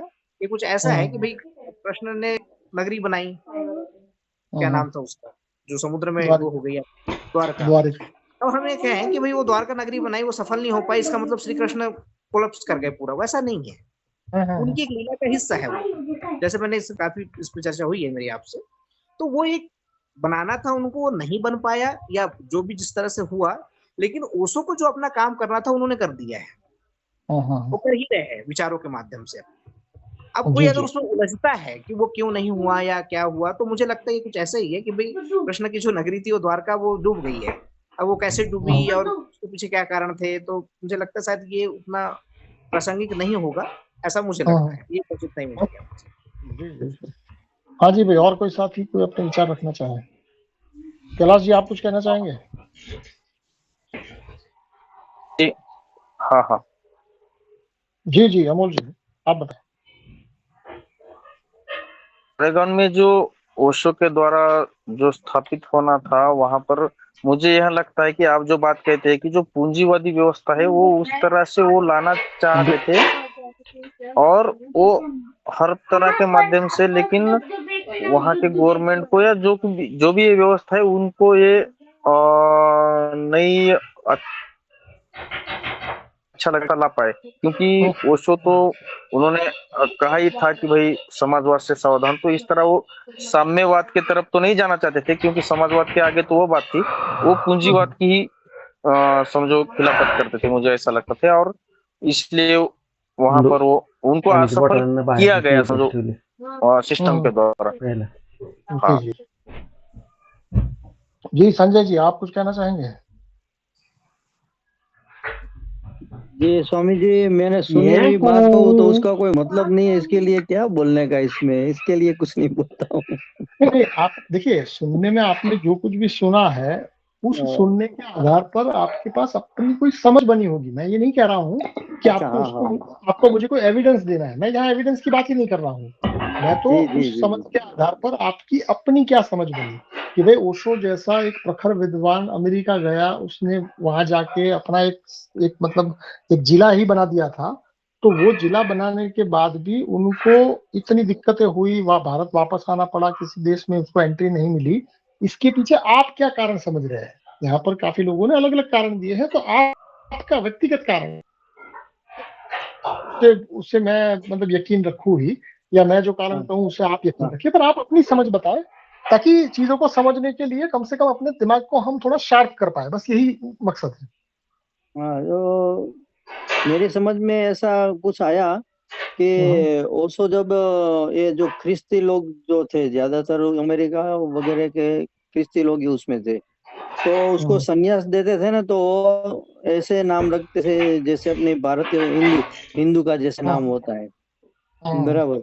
तो इन लोगों को ये जो ख्रिस्ती लोग में का बड़ा प्रभाव है ये राजनीति के ऊपर, तो उन लोगों को ऐसा लगा कि ये धर्म परिवर्तन करते हैं, अपने ख्रिस्ती लोग को हिंदू बनाते हैं। तो वो भी उसको ये भी डर लगा उन लोगों को, एक कारण तो ये भी मेरे को लगता है। और दूसरा जो शीला नाम की व्यक्ति है उसका भी नाम इसमें बहुत बड़ा है, उसके कारण भी ये बंद हुआ। ओके, देखिए आप सब लोग, और कोई साथी है जो कुछ कहना चाहता है तो उनका स्वागत ही है। राजेंद्र जी आप कुछ कहना चाहते हैं? जी कैलाश जी बताएं। हमको ये लगता है ओशो जो स्टेज में थे, जो करने चाहते थे ना, पूरा एंटर उनका जो जो रूलिंग पार्टी, जो रूलिंग करने वाले जो लोग हैं, उनको दिक्कत आ गया होगा। माने वो पता लग गया अगर ये क्लिक किया ना तो हम लोग का अस्तित्व तो नहीं रहेगा, इसीलिए वो कुछ उनको ऐसा कुछ सोच में रहे। ठीक ठीक, देखिए आप सब लोगों ने जो कुछ भी चीजें बताई वो ठीक है। कैलाश जी म्यूट रखिएगा, अगर बात ना करिए तो। देखिए आप सब ने अलग अलग दृष्टिकोण से उसको देखा। अगर आप अपने आप को एक और सवाल पूछे कि भैया ये दृष्टिकोण तो अलग अलग होंगे ही, हम एग्जैक्टली तो नहीं जानते कि किसी के मन में क्या था और किसी के मन में क्यों था, वो हम स्पेक्यूलेट ही कर रहे हैं, हम अपना अंदाजा ही लगा रहे हैं। पर अगर आप सबको मैं ये पूछूं कि भैया वो अंदाजा थोड़ी देर के लिए छोड़ देते हैं, उनको अमेरिका की धरती से अलग करने के लिए उन्होंने टूल कौन सा अपनाया, भाई उनकी मंशा क्या थी, उसके ऊपर स्पेक्यूलेशन है, उसके ऊपर हमारा तर्क वितर्क धारणा सब कुछ है, जिसका हो सकता है प्रमाण हो सकता है प्रमाण ना भी हो। अगर आप किसी एक विचारधारा से जुड़े हुए, जैसे उदाहरण के लिए अगर आप ये मान के चल रहे हैं कि उन्होंने क्रिश्चियनिटी के ऊपर हमला किया, इसके कारण उनको थोड़ा वहां से अलग किया गया, कोई दूसरे एंगल से समझेगा कि भाई उनके आने के कारण सरकार को अपना अस्तित्व जोखिम में लगने लगा, ये भी एक कारण हो सकता है। किसी ने थोड़ा उनका मुद्रा के बाबत उनका जो भी रवैया था उसको भी कारण बनाया जा सकता है। तो ये सारी चीजें जो है वो तो स्पेकुलेशन है, वो सारी चीजें अलग अलग हो सकती है। आपकी जिससे भी विचार होंगे, आपका जैसा भी तर्क होगा उसके हिसाब से आप उसको घड़ेंगे। पर अगर मैं आप सबसे ये कहूं कि ये सब तो ठीक है, पर उसके लिए सरकार ने एग्जीक्यूशन प्लान क्या रखा, मतलब कि उनको अपनी धरती से बाहर निकलने के लिए उन्होंने जो तीर इस्तेमाल किया वो तीर क्या था? आप सबसे मैं नहीं पूछ रहा हूँ, मैं खुद ही बता रहा हूँ। अगर एक दो साथी कुछ बताना चाहे तो बता वो सकते हैं। ऐसा इलीगल हाँ केसेस वगैरह लगा दिए, इलीगल एक्टिविटी होता है हाँ अंदर, यस ये ऐसा यस यस माना यही ये कि हाँ, मतलब कि क्या नैतिकता नियम वो टाइप में हाँ हाँ यस यस यस, मतलब इलीगल कि उनके एक्टिविटीज बहुत पीछे होता है, बंद करना है इसको। ऐसे। हाँ, कोई गुंडे नहीं छोड़े थे, उन्होंने कानून का सहारा हाँ, लिया था। कानून कानून बराबर, लॉ। भाई आपने, हाँ आपने एक रेस्टोरेंट चलाया है, उस रेस्टोरेंट से मुझे दिक्कत हुई, तो अब मैं गुंडों को लेके आपके रेस्टोरेंट पे तोड़फोड़ करने नहीं आया हूँ, मैंने सीधा आपको नोटिस ही दे दिया कि भाई आपके जो ब्रेड है वो सड़ी हुई है, और उसका भी प्रमाण दिया कि ये ब्रेड इसलिए सड़ी हुई है। तो कुल मिलाकर ओशो को अपनी धरती से अलग करने के लिए उन्होंने जो तरीका अपनाया वो तरीका लीगल तरीका था। उनके ऊपर जो इल्जाम लगे थे वो इल्जाम इलीगल माइग्रेशन के थे, इमिग्रेशन के, कि मतलब कि उन्होंने जो कारण बता के अमेरिका में एंट्री ली थी, बाद में वो उस एक्टिविटी की जगह कुछ और कर रहे थे। तो अब आपको ये असुर का गेम समझना पड़ेगा कि भाई आज की तारीख में पूरी दुनिया में आप चाहे कोई भी काम करें, ओशो का काम तो चलो बहुत बड़ा था, बहुत व्यापक था, पर अगर आप अपना जीवन में कुछ भी कर रहे हैं, चाहे आप दूध का बिजनेस कर रहे हैं, चाहे आप कोई और काम कर रहे हैं, तो सभी कामों के लिए धीरे धीरे ऐसा हो रहा है कि आपको एक लाइसेंस की आवश्यकता पड़ती है। तो आप अब इस लाइसेंस के पूरे मैकेनिज्म को समझिए कि जब आप किसी सरकार से किसी काम का लाइसेंस लेते हैं, तो उसके अंदर कुछ चीजें बाय डिफॉल्ट होती है कि भाई आपको ये लाइसेंस लिया है, इसका मतलब ये हुआ कि सरकार को आपने कोई परमिशन नहीं ली, सरकार को आपने बताया ही है कि भाई कल से मैं ये काम करने वाला हूँ। पर उसके अंदर थोड़ा और गहरा जाएंगे तो आपको पता चलेगा कि लाइसेंस लेने का मतलब ये होता है कि आपने सरकार की सभी शर्तें जो आपको नहीं भी पता थी वो भी आपने मान ली है। तो इसका मतलब ये हुआ कि अब सरकार के हाथ में आपको कब तोड़ना है, कब मोड़ना है, कितना मोड़ना है, ये सारा का सारा अधिकार उसके पास आ गया, जो कि ओशो जैसे व्यक्ति को नहीं पता था और आपको और मुझको नहीं पता है, उसमें तो फिर कोई बात ही नहीं है। एक आम जनमानस को कभी ये पता ही नहीं चलेगा कि लाइसेंस लेने का मतलब ये होता है कि आपने उन शर्तों को मान लिया है जो कि आपको अभी पूरी तरह से पता भी नहीं है। और यदि मान लीजिए कि कोई व्यक्ति उन शर्तों को पूरा करने के लिए पता करना शुरू भी कर दे, तो भी वो ये कैसे जानेगा कि उस नियम में क्या बदलाव होगा? कहने का मतलब ये है कि एक नियंत्रण का तरीका है। तो केवल अमेरिका की सरकार नहीं, आज की तारीख में आप पूरे विश्व की किसी भी सरकार को ले लीजिए, जब उनको किसी के ऊपर क्रैक डाउन करना होता है, मतलब कि किसी मुहिम को रोकना होता है, किसी भी मुहिम को, चाहे वो सामाजिक मुहिम हो, चाहे वो आध्यात्मिक मुहिम हो, चाहे किसी भी प्रकार की मुहिम हो, उनको जब अपने अस्तित्व के ऊपर खतरा आता है, अपना अस्तित्व, उनका अस्तित्व क्या है? उनका अस्तित्व ये है कि आप या तो नियम के दायरे में रहे या तो नैतिकता के दायरे में रहे, और ये दोनों दायरे जो है वो आपने डिजाइन नहीं किए होंगे, किसी और ने डिजाइन किए होंगे। तो अगर आप उनकी डिजाइन का हिस्सा नहीं बन रहे हैं, तो आपको रास्ते से हटाने के लिए अथवा आपको थोड़ा डाइवर्ट करने के लिए उनके पास कानून है।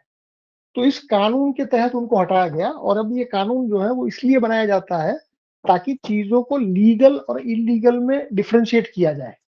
हालांकि लीगल और इलीगल की कोई व्याख्या अगर आप अपने आप को पूछेंगे तब भी पूरी नहीं कर पाएंगे, किसी लॉयर को पूछेंगे तब भी नहीं पूरी कर पाएंगे, किसी राजनेता को पूछेंगे तब भी नहीं कर पाएंगे। फिर भी ये लीगल और इलीगल इतना बड़ा मसला क्यों है? क्योंकि लीगल और इलीगल के दायरे में चीजें आप जिस तरह से चाहे उस तरह से मोड़ सकते हैं। आप मतलब कि जो व्यवस्था चला रहा है वो, कहने का मतलब ये है कि अगर आप व्यवस्थापक के साथ उलझेंगे तो आपकी शक्ति खर्च होगी, और आपकी शक्ति खर्च होगी तो आप जिस मकसद से चले थे, जो आप करना चाहते थे, ऊर्जा को वहां लगाने की जगह आप कोर्ट के चक्कर में या किसी और चक्कर में पड़ेंगे। तो ये असली गेम है। इस असली गेम को बताने का मेरा जो ये ओशो ओरेगन का जो भी हम जिक्र कर रहे हैं उसमें यही है, क्योंकि तथ्यात्मक रूप से हो सकता है कि हम कुछ और बात करें, आप कुछ और बात करें, कोई व्यक्ति कुछ और बात करे, पर इसमें मेरा जो संदेश है, मैं जो आपका ध्यान आकर्षित करना चाहता हूँ, वो उस पर करना चाहता हूँ कि भाई इतना तो साफ है कि यदि कोई व्यक्ति, कोई संगठन, कोई भला आदमी कुछ जीवन के बाबत, समाज के बाबत कुछ करने की कोशिश करेगा, तो उसको सबसे बड़ा हर्डल ये आएगा, क्योंकि आप जो कुछ भी करेंगे उसका दायरा जो है वो आपको सरकार के नियम से तय करना है, और वो नियम बड़ा फ्लूइड है, वो नियम रिजिड नहीं है, वो नियम चेंज होता है। कभी वो हो सकता है कि आपको ये लगे कि आपके फेवर में हो रहा है, पर वो आपके फेवर में नहीं होगा।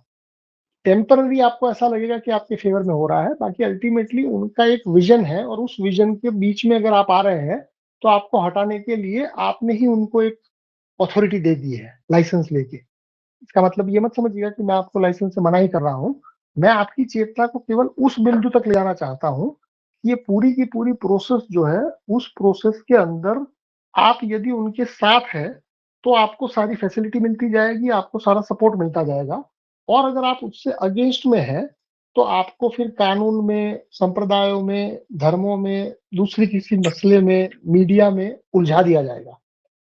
अब आप अगर बहुत ही व्यापक है, अगर आपके पास फुल स्ट्रेंथ है, तो आपके लिए आखिरी हथियार लीगल ही होगा। गोली मारना जो है वो हथियार नहीं है, क्योंकि गोली मारने से आपकी चेतना स्पीड से आगे बढ़ेगी।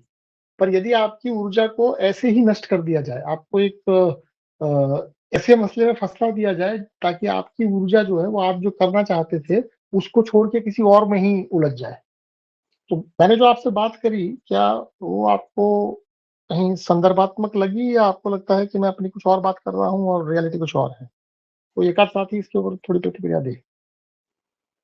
मतलब इससे मैं असुर के इस प्रोसेस को ही इंगित कर रहा हूँ कि भाई पूरा सिस्टम जो है उसका जोर आपकी ऊर्जा के ऊपर है। उनको पता है कि आपको कुछ भी करने के लिए ऊर्जा चाहिए, यदि उस ऊर्जा को मैं डाइवर्ट कर दूं तो डाइवर्ट करना भी अपने आप में आपके जो भी कार्यक्रम थे उसको नष्ट कर सकता है। क्या ओशो के ये जो रजनीशपुरम इवेंट था, उस संदर्भ से आपको ये बात समझ में आ रही है कि सरकार के हाथ में जो सबसे बड़ा पावर है वो लीगल और इलीगल में डिफरेंशिएट करने का? वो एक आध साथी इसके ऊपर प्रतिक्रिया देगा तो मुझे समझ में आएगा कि आप उस बिंदु को समझ पा रहे हैं।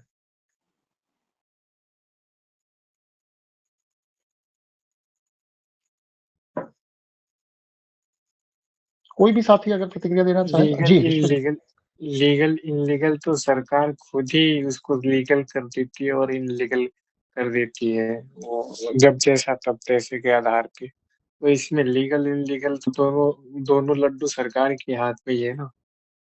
हाँ हाँ, मतलब ये है कि भाई आपका ऑलरेडी जो दारोमदार है वो आपके हाथ में नहीं है, किसी और के हाथ में है। अगर आप उसके इशारों के हिसाब से नाच गाना करेंगे तो आपको कोई दिक्कत नहीं होगी।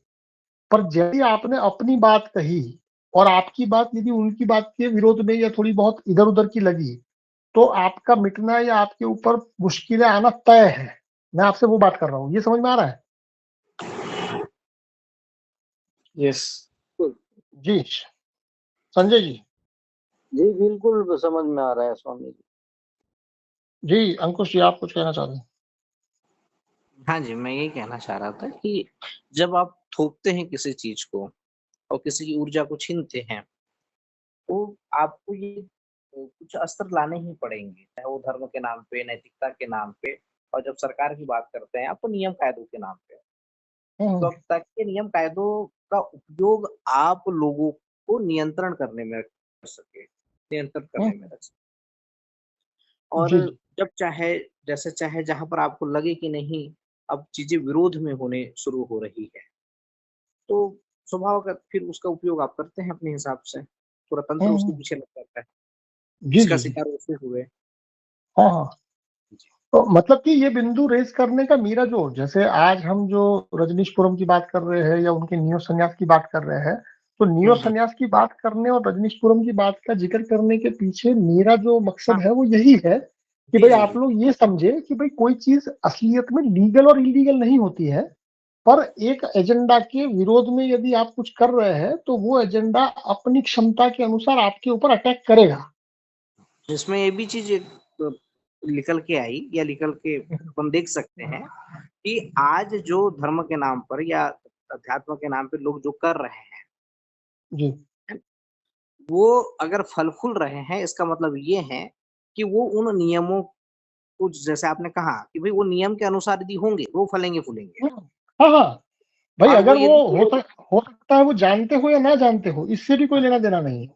ना नहीं, अमूमन जानते लोग हुए तो नहीं भी जानते, अमूमन हाँ लोग तो नहीं ही जानते, लेकिन कुछ लोग जो थोड़ा जानते जी भी है ना, हालांकि मैं नाम लेना नहीं हाँ चाहूंगा, हाँ लेकिन खैर ठीक है, जानते ही लोग। तो जी अमूमन जी लोग आप देखेंगे कि जो आज बाबा लोग बने बैठे हैं, धर्मगुरु बैठे बने हैं, सदगुरु बैठे बने हैं बड़े बड़े, तो अमूमन वो ये उसने इसको कहा था कि नेता और धर्मगुरुओं का जो साथ है वो चोली दामन का साथ, ऐसा कुछ कहा था उन्होंने, क्योंकि ये दोनों साठगांठ है। अगर ये साठगांठ ना होगी तो फिर ये फिर नियम थोपेंगे उस पे। तो जी जी जी जितना आपका आश्रम, आपके फॉलोअर्स, आपका धंधा जितना बढ़ रहा है, तो वो इस बात का सबूत है कि आप क्या है, वो एक है ना मीम की ये बिक चुकी है सरकार, ऐसा कुछ मीम है, हाँ तो इसका मतलब हाँ वो बिक चुकी है वाली बात है। हालाँकि यही एक चीज़ ओशो को अलग करती है कि मतलब एक पहला ऐसा व्यक्ति इतना क्रांतिकारी, जैसे हमारे तमाम साथियों ने उपयोग किया शब्द का क्रांतिकारी, कि हम्म, उसके मुरारी देसाई और तमाम जो लोग रहे, बिरला भी थे उसमें जो थे, उनने भी मांग की थी कि भई आप राम के विषय में कुछ न कहें, मैं आपको धन हम्म, देने के लिए तैयार हूँ, और तमाम सारी चीज़ें उन्होंने कही थी। लेकिन उसके बावजूद भी धारा के विपरीत उन्होंने हम्म, इतना बड़ा मतलब एक आंदोलन खड़ा कर दिया, अपने विचारों के माध्यम से इतनी क्रांति ला दी। तो ये भूतो न भविष्यति ना, ऐसा ऐसा कभी नहीं हो हम्म, सकता है। इस जी मामले में जी जी ओशो तो बिल्कुल अग्रणी है। तो हाँ मुझे आज के संदर्भ में चूँकि आपने बात कही, तो ये चीज़ और एक प्लस हो गई कि भई आज हम जिस संस्था को देखते हैं, चाहे वो कोई भी संस्था हो, जी वो जी कहीं न या तो जानती नहीं, या जानती भी है, तो वो आँख बंद कर लेती है, और जब आँख बंद कर लेती है, तो उसमें अध्यात्म या सत्य या धर्म जैसी कोई चीज़ रह नहीं जाती। सिर्फ़ वो एक रहने जाए, वो बनता यस है यस एक हाँ, मतलब कि अगर आप सब में वो क्लैरिटी आ रही है कि भाई अभी यदि कोई संस्था फल फूल रही है, तो या तो वो अनजाने ही इस असुर के सिस्टम के तहत है, इसलिए वो फल फूल रही है, या तो फिर ऐसा है कि उन्होंने जानबूझकर अपने आंखों को थोड़ा डाइवर्ट कर दिया है, पर्दा डाल दिया है। तो फिर जैसा अंकुश जी ने कहा कि फिर वो अध्यात्म नहीं रहता, फिर वो कोई काम चलाओ व्यवस्था बन गई जहां पर आप दाल रोटी अपना कमा रहे हैं, बस ऐसा ही हो गया, इससे ज्यादा कुछ हुआ नहीं। जैसे अभी सतगुरु जग्गी वासुदेव को जब मैं उनके आश्रम में जब था मैं, अनमोल जी भी साथी में थे मेरे, है ना? हम्म, तो उस समय से ही थोड़ी-सी बू आने लगी थी मुझसे। मतलब भई अगर अनमोल जी जो है वह सन्यास के हिसाब से ही गए थे, समझे? अगर मेरे से जी जी मुलाकात नहीं हुई होती तो शायद वो वही होते। मतलब हालाँकि मैं इससे हम्म, क्रेडिट नहीं लूँगा, उनकी भी समझ है इसमें, उससे कुछ नहीं। मुझसे हम्म, उस समय पे ही मैं मतलब ना आपसे मिला था, लेकिन ये ओशो की ही दृष्टि थी, एक मान के चलिए, हम्म, कि वो हाँ तो समझ में आ रही थी बात। अब जब मैंने उस बंदे को जब बागेश्वर धाम के साथ में देखा, हम्म, है ना? जब वो वहाँ गया और तमाम सारी चीज़ हुई, तब मुझे और फिर क्लियर हो गया वो चीज़। हम्म, हालाँकि ये बात का संदर्भ किसी को समझ में आएगा नहीं कि मैंने क्यों बोला है, लेकिन ना, शायद आप समझ पाएँगे मैं क्या बोलना हम्म, चाहता हूँ। जी तो जी मैंने जी बोला, अरे बाप रे! यार ये तो स्पष्ट ही हो गया अब। और क्या हम्म, इसमें रखा है बोलना है? मतलब कि जब तक कोई आध्यात्मिक व्यक्ति सेक्स के बाबत और मनी के बाबत अपने विचार एकदम स्पष्ट रूप से बिना लाट लपाट के रख पाएगा, तभी वो हुँ। आध्यात्मिक यात्रा कर पाएगा। वरना तो क्या होगा कि वरना आप किसी खास, या तो किसी खास सेक्शन को प्रभावित कर रहे हैं, थोड़ा उसको आकर्षित कर रहे हैं, या तो किसी खास सेक्शन से आप बच रहे हैं। तो जितने भी संगठित धर्म है, जितना भी एस्टेब्लिशमेंट है, वो या तो अपने किसी खास वर्ग को आकर्षित करने की बात करता है, या तो सरकार नाम का जो तंत्र है, उससे थोड़ा अपने आप को बचाने की बात कर रहा है। और अगर ये दोनों बातें हैं, तो फिर वो अध्यात्म नहीं रहता, फिर वो मतलब एक काम चलाऊ संस्था बन जाता है। और वो काम चलाऊ संस्था केवल अपनी रोजी-रोटी चलाती है, वो कोई एक आंदोलन या कोई अध्यात्म अपने आप वो नहीं को बनाती। बचाने की कोशिश करे वहाँ तक तो सही है, चलिए मैं मान लिया। हुँ, चलो इसमें हुँ, कोई दो हुँ। मत नहीं, इसमें कोई विरोध भी नहीं है। लेकिन जी, जब जी, जी। आप उसमें सहयोग करने लगे, एक होता है कि हाँ। आपकी संस्था है जो सब कुछ जानती है, लेकिन अपनी हुँ, दुकानदारी हुँ। बचाने के लिए उसका सहयोग मतलब उसके हाँ, चल हाँ, रहे क्योंकि हैं। आपका हाँ, एग्जिस्टेंस भी तो आपको बचा रहा है, सही बात। हाँ। लेकिन अब आप तो वही करने मतलब उसको ही प्रोत्साहित करने के लिए असुरी शक्तियों का पूरा का पूरा गुलाम बन गए हैं आप। हुँ, आप जो है आप केवल आप मीडियम ही नहीं रहे हैं, आप तो पूरा का पूरा हिस्सा बन गए उसका। क्योंकि अध्यात्म का मतलब ही ये था कि भैया असुर के सामने आपकी क्या शक्तियाँ हैं, वो आपको याद दिलाना है। यही जी। अध्यात्म का मतलब था। अगर वो हुँ। मतलब ही नहीं रहा, तो फिर तो वो कुछ और ही हो गया। हाँ, फिर तो अब वो वही तो। असुर का तंत्र में आप शामिल हो गए। हाँ, अब शामिल ही नहीं हुए, सशक्त रूप से शामिल हो गए, इतने सशक्त जी रूप जी से शामिल हुए कि हम्म। बिल्कुल आप पैरेलल चल रहे हैं। मतलब कि जी, आप केवल असुर को शक्ति नहीं दे रहे हैं, पर असुर के सामने जो थोड़ी छोटी मोटी लड़ाई जो चलने की संभावना थी, आप उसको भी खत्म कर रहे हैं। बिल्कुल, बिल्कुल। जी जी जी। हाँ जी भाई, और कोई साथी कुछ अपने विचार रखना चाहे इसके ऊपर? जी, तो आगे बढ़ते हैं। रजनीशपुरम के बाद अगर ओशो के जीवन को देखें तो वो वापस इंडिया आए। इंडिया आने के बाद आई थिंक उनका थोड़ा हेल्थ भी बिगड़ा था और बहुत ज्यादा एक्टिव नहीं रहे थे। आई थिंक 4-5 साल में उनका देहांत भी हुआ था, और उसके बाद जो अभी जो पूना में उनका जो मुख्य कार्यालय है, मतलब मुख्य जो रिसोर्ट है ओशो इंटरनेशनल, उसके साथ भी बहुत सारे कानूनी विवाद फिलहाल चल रहे हैं। उसमें भी 2 धड़े हैं। आप में से शायद काफी लोग जानते होंगे कि पिछले साल मैं वहां गया था, और उसमें जो सेकंड ग्रुप है जो कि एस्टाब्लिश नहीं है, जो कि एस्टाब्लिश होना चाहता है, तो उनकी जो कानूनी लड़ाई है, उस कानूनी लड़ाई के बाबत आप में से कोई कुछ जानता है क्या? कि भाई ओशो आश्रम को लेके, ओशो का जो कॉपीराइट का इश्यू है उसको लेके बहुत सारे कोर्ट केसेस भी चल रहे हैं, शायद हाई कोर्ट या सुप्रीम कोर्ट में भी कुछ सुनवाई चल रही है। तो ये सारा चीजें एक डाइवर्जन ही है, पर वो डाइवर्जन क्यों है, और वो डाइवर्जन में जो 2 पक्ष है, मुख्य रूप से 2 पक्ष है। एक पक्ष जो कि अभी उनका ट्रस्टी पक्ष है वो, और एक वो पक्ष जो कि ट्रस्टी नहीं है, वो ट्रस्टी बनना चाहते हैं। तो दोनों के अपने अपने तर्क है। क्या उस तर्क को आप में से कोई व्यक्ति कोई परिभाषा देने के लिए, मतलब अगर आपके पास कोई जानकारी हो इसकी, और यदि आप बताना चाहें, ओशो आश्रम को लेके अभी जो विवाद है आज की तारीख में, खास करके मैं पूना आश्रम की बात कर रहा हूँ, जो ओआईएफ, जिस संगठन को जो ओआईएफ कहते हैं, ओशो इंटरनेशनल फाउंडेशन, उसको लेके जो कानूनी विवाद है, उसके बाबत किसी को कुछ जानकारी हो और बताना चाहे। चलिए मैं ही बता देता हूँ, कोई कोई साथी बताना चाहे तो मैं स्वागत करता हूँ। अंकुश जी, आप कुछ कहना चाहे? रोनित जी, आप? देखिए, उस विवाद में भी सही कौन है गलत कौन है उसको जानने की जगह अब हम पैटर्न की बात करेंगे, कि जैसे रजनीशपुरम को या इनके आगे भी जो भी उनकी मुहिम रही, उसकी जो पैटर्न है, अगर आप उस पैटर्न को पहचानेंगे तो आपको हमेशा पता चलेगा कि भाई ऊर्जा को डाइवर्ट किया जाता है। मतलब कि ओशो जब जिंदा थे, वो जो करना चाहते थे, वो जो ऊर्जा दे रहे थे, उस ऊर्जा को भी बहुत सारा उलझाव मिला। उसके साथ साथ अगर करंट बात करें तो करंट में भी ऐसा है कि उसमें जो 2 पक्ष है, उसमें से एक पक्ष जो कि एस्टैब्लिशमेंट का पक्ष है, जो एस्टैब्लिश पक्ष है, उनका तर्क ये है कि वो नियम के माध्यम से उस जगह की मालकियत सिद्ध करना चाहते हैं। मतलब कि जो फाउंडेशन है, फाउंडेशन के जो ट्रस्टी है, वो कानून के माध्यम से ये जगह हमारी है, और ओशो का जो भी विरासत है वो सब कुछ हमारा है, वो कानून के माध्यम से, मतलब कि सरकारी माध्यम से या दस्तावेजों के माध्यम से प्रूव करने की कोशिश कर रहे हैं। और जो दूसरा पक्ष है, वो उसको नैतिकता के आधार पर प्रूव करने की कोशिश कर रहे हैं। तो इसलिए वो दोनों जो धड़े हैं, वो मेरे लिए दोनों को ही मैं खारिज करता हूँ। हालांकि मैं पिछले साल जब वहां गया था, तब भी मेरा मेरा मुख्य मुद्दा यही था कि भाई अगर आप उसको कानूनी लड़ाई बनाना चाहते हैं, तो कानूनी लड़ाई जो है उसके लिए तो फिर आपको ये अध्यात्म छोड़ना पड़ेगा, क्योंकि कानूनी लड़ाई का पूरा जो बेस है वही कुछ और है। और अगर आप उसको कानूनी लड़ाई की जगह अगर आप उसको नैतिक लड़ाई बना के लड़ना चाहते हैं, और नैतिक लड़ाई लड़ने के लिए फिर आप कोर्ट जाना चाहते हैं, तो फिर में उसमें भी गड़बड़ है।